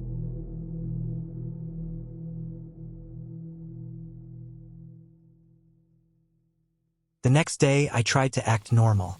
I chopped some wood, checked the fire pit, and explored a small trail nearby, telling myself that daylight would make everything less frightening. But the trail was narrow, overgrown, and the deeper I went, the more isolated I felt. I found a small creek and followed it for a while, noting animal tracks in the mud. Deer, possibly a fox. Nothing dangerous, nothing out of place. At least, nothing that seemed out of place. Yet, when I returned to the cabin, I noticed footprints in the mud near the back door that I hadn't left. Small, human-like, but irregular. I froze, staring at them, heart hammering. I told myself someone could have been there earlier in the day, maybe a hiker or someone checking the property. But as I scanned the surrounding woods, there was no one. Nothing. Just trees and silence. That night, the scraping returned, louder this time. I didn't even try to investigate immediately. I grabbed the largest kitchen knife I had and sat in the corner, flashlight on, listening. It went on for hours, stopping occasionally, then starting again. I realized that it wasn't random. Whoever or whatever was outside was moving along a path, maybe circling the cabin. Fear had a physical weight. I barely slept, jumping at every sound, my mind running through every worst-case scenario. By the third day, the situation had escalated. I woke to find one of the cabin's screens torn, slashed through with something sharp. The trail of footprints had multiplied, and now there were marks near every window, every entrance. My sense of isolation turned into panic. I realized that this wasn't just an animal. Someone had been observing me, moving around the cabin at night. The woods, which had once felt peaceful, were now a trap, full of hiding places, full of eyes I couldn't see. I started thinking of escape, but the dirt track that led to the main road was narrow, and if someone was out there, they could be waiting for me. I spent the next few hours preparing. I moved furniture to block doors, set up the kitchen knives around the cabin in a defensive arrangement, and made a plan in case someone tried to get inside.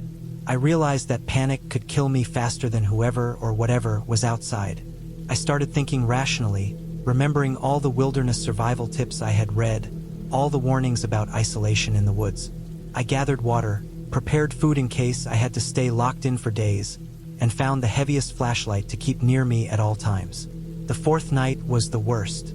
The scraping returned, but this time it was accompanied by muffled sounds. Steps on dry leaves, the crunch of twigs.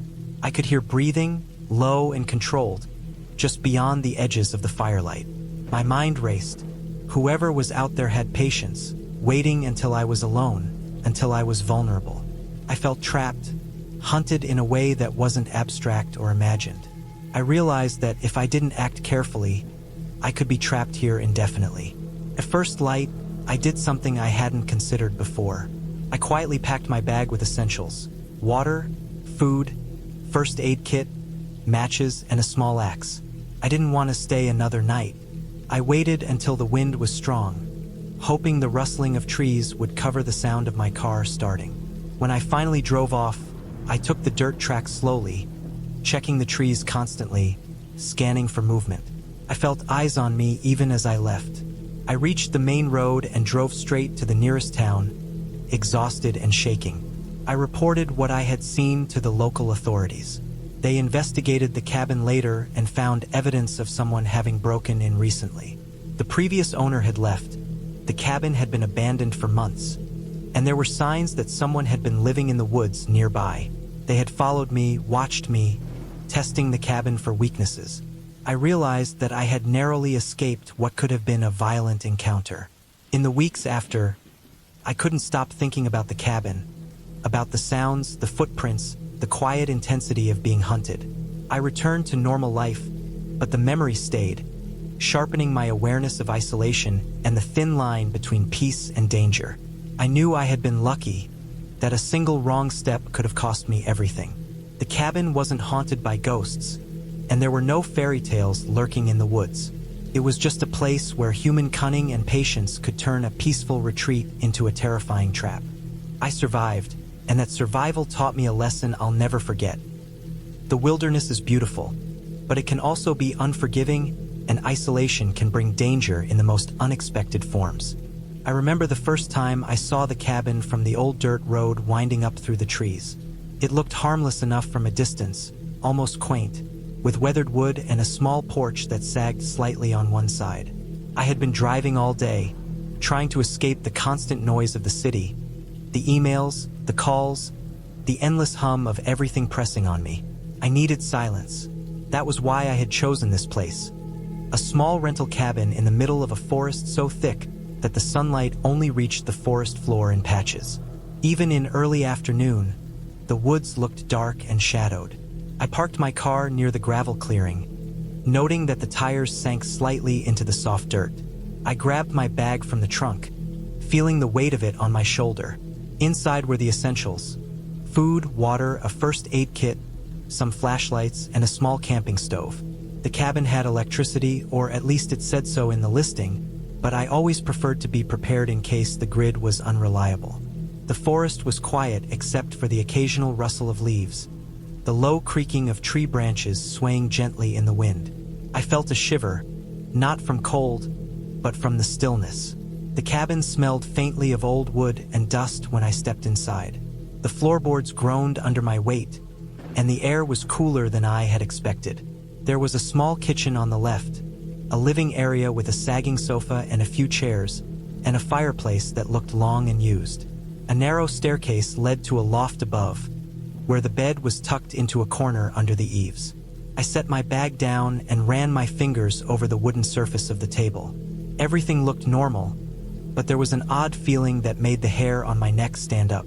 I told myself it was just nerves, just being alone in a strange place. The first night was uneventful, if tense.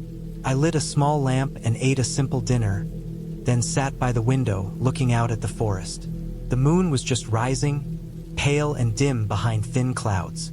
The wind picked up slightly, brushing against the cabin walls and making a low, hollow whistle. I tried to relax, reminding myself that the forest had its sounds. Owls, small animals, the occasional raccoon, but it was different from the constant background of human life I was used to. There was no hum of streetlights, no distant car engines, only the forest. Around midnight, I woke to a noise that made my heart pound. At first, I thought it was the wind rattling the old shutters, but it was different, slightly deliberate, like someone walking just outside. I stayed still for a long time, listening. The sound came again, a soft step, then silence, then another. My first instinct was to check the doors and windows. Every one of them was locked. I moved quietly through the cabin, checking each latch and bolt. Everything seemed secure. I tried to convince myself it was an animal. There were deer in the area, maybe a fox, but the rhythm of the steps, slow and cautious, didn't match anything I had heard in the woods. I stayed awake for the rest of the night, flashlight on, listening to every movement outside. By morning, the steps were gone, and the forest returned to its usual quiet rhythm. The next day, I decided to explore the surrounding woods. I needed to understand my surroundings. The forest was dense, with a mix of pine and oak. The ground was soft with layers of fallen leaves and pine needles. I found a small stream not far from the cabin, water clear and cold, running over smooth stones. There were signs of wildlife, tracks in the mud, broken branches, but no humans. I took note of the paths, marking them with small stacks of stones so I could find my way back. That evening, I noticed something strange. My car was still in the clearing, exactly where I had left it, but I could see deep tire tracks in the dirt that hadn't been there before. They were fresh, wide, as if another vehicle had been here, slowly driving around the perimeter. Panic rose in my chest. I checked the cabin again, doors locked, windows secure. Nothing had been disturbed inside. I tried to rationalize. Someone could have been hiking, someone could have wandered off the road and parked nearby and now gone. But the unease lingered. Over the next 2 days, the tension only grew. I kept noticing small things that didn't make sense. Items I had left in one place seemed slightly shifted, almost imperceptibly. I kept my phone charged and tried to keep it on me, but there was no cell signal here. It was frustrating, and it made me feel isolated in a way I hadn't anticipated. I was alone, and I realized how exposed that made me. On the third night, the sounds returned, louder and closer. Footsteps circling the cabin, deliberate and slow. I didn't move, didn't breathe. The steps stopped at the front porch. I could almost feel someone watching, even though there was no way to see through the dark. I thought about leaving, running to the car, but I couldn't see the terrain well in the dark, and the forest was easy to get lost in. I stayed put, pressed against the wall near the back door, flashlight in hand, trying to make myself small and quiet.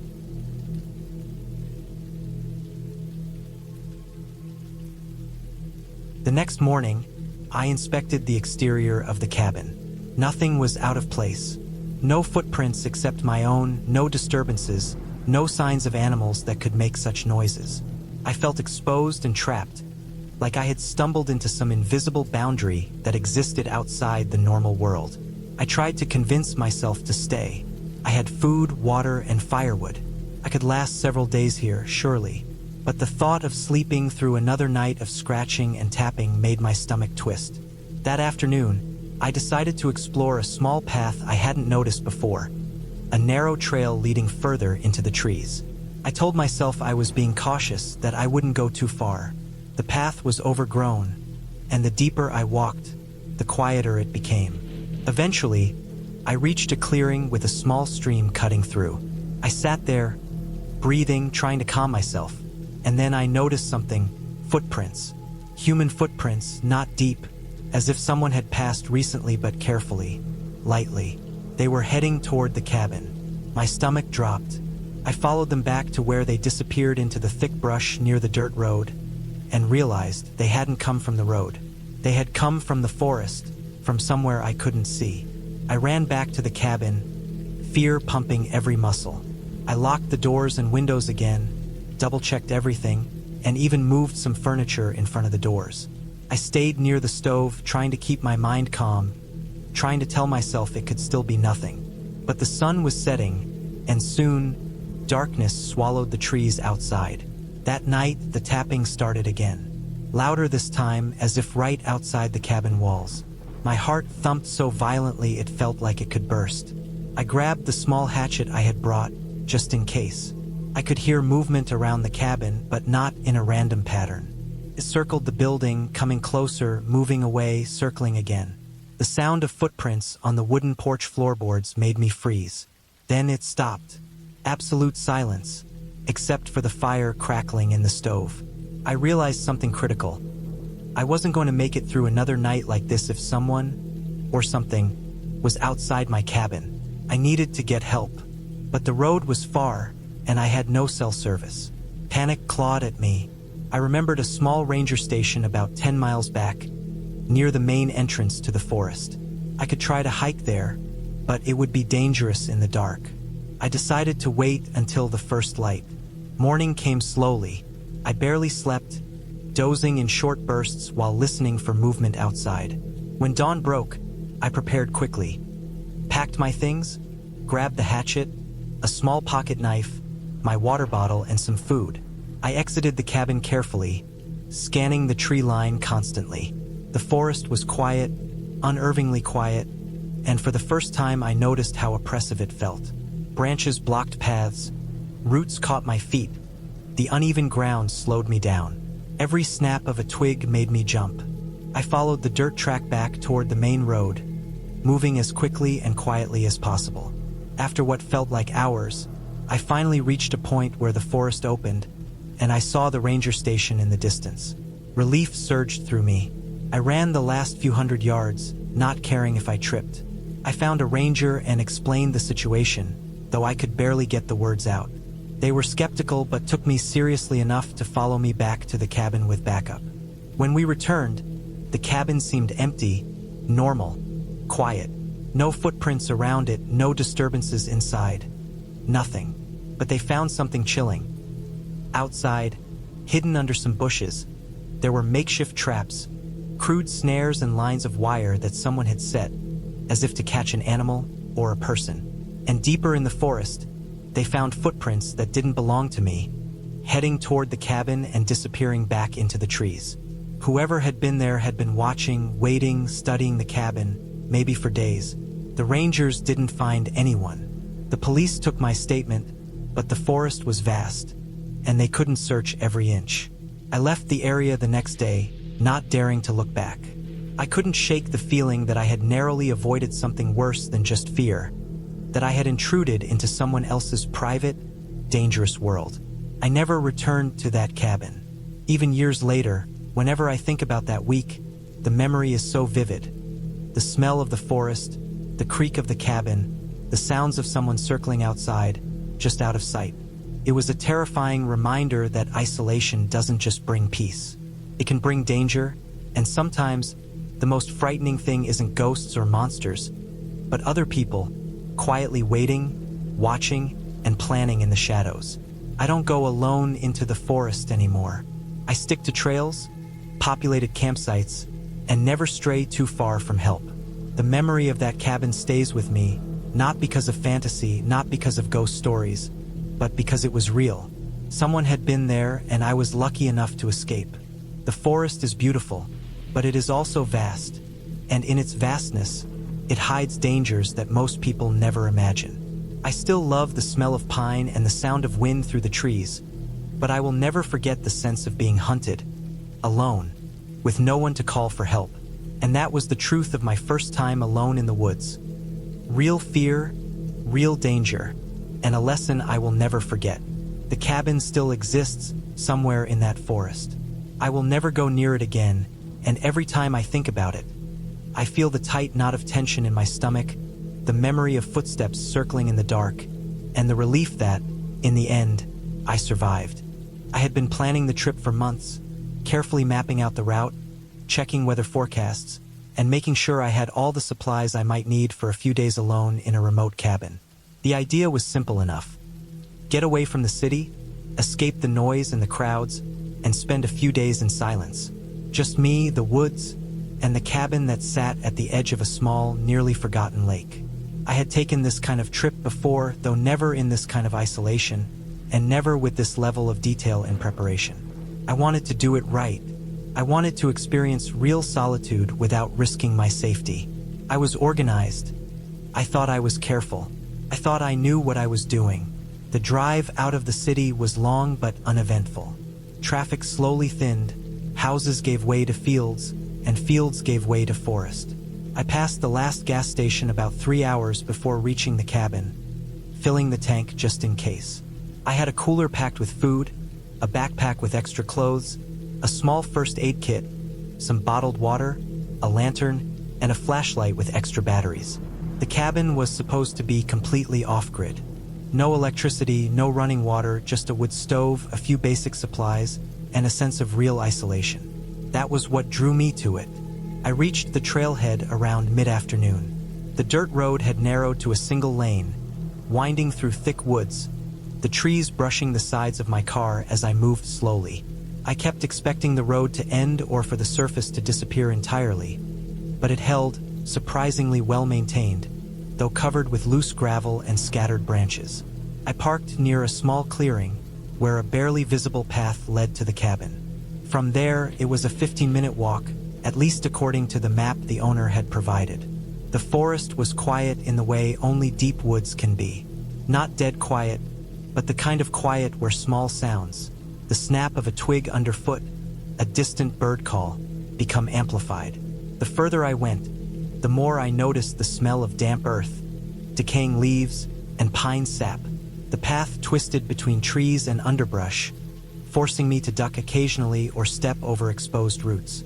The sun was low, though still bright enough to illuminate everything clearly, casting long, golden shadows between the trunks.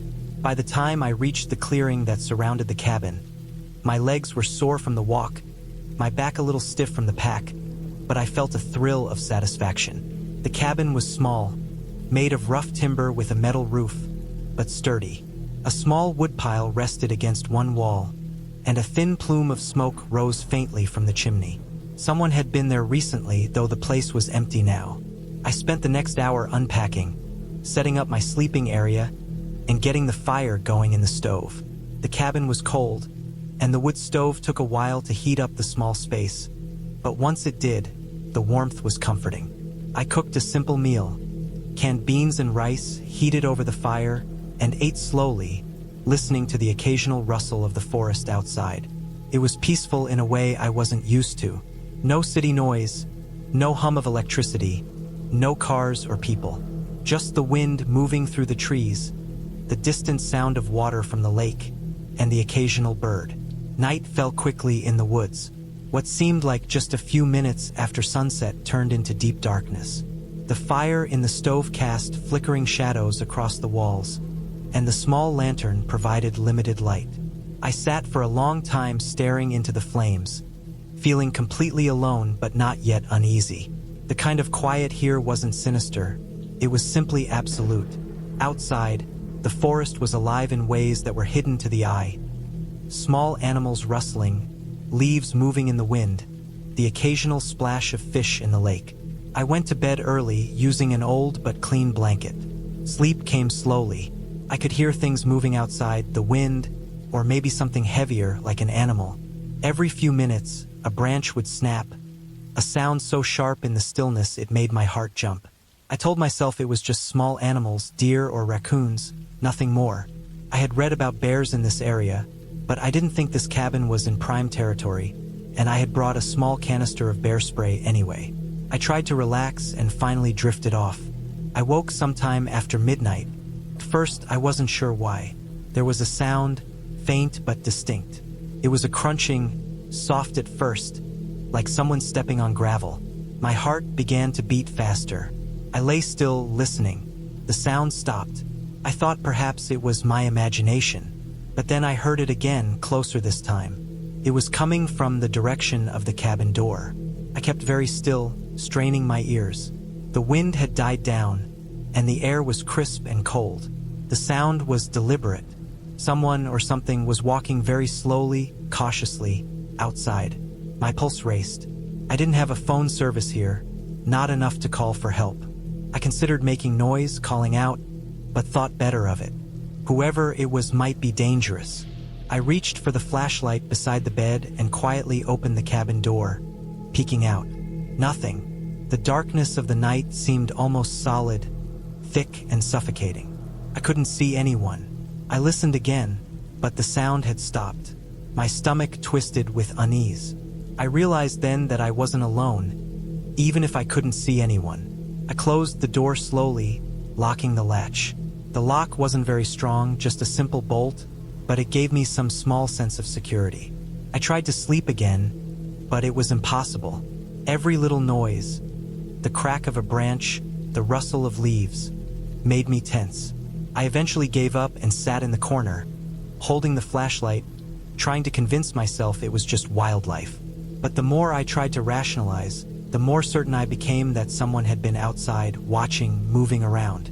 I felt a creeping realization. The cabin was too remote for casual visitors. Anyone here at this hour wasn't here by accident.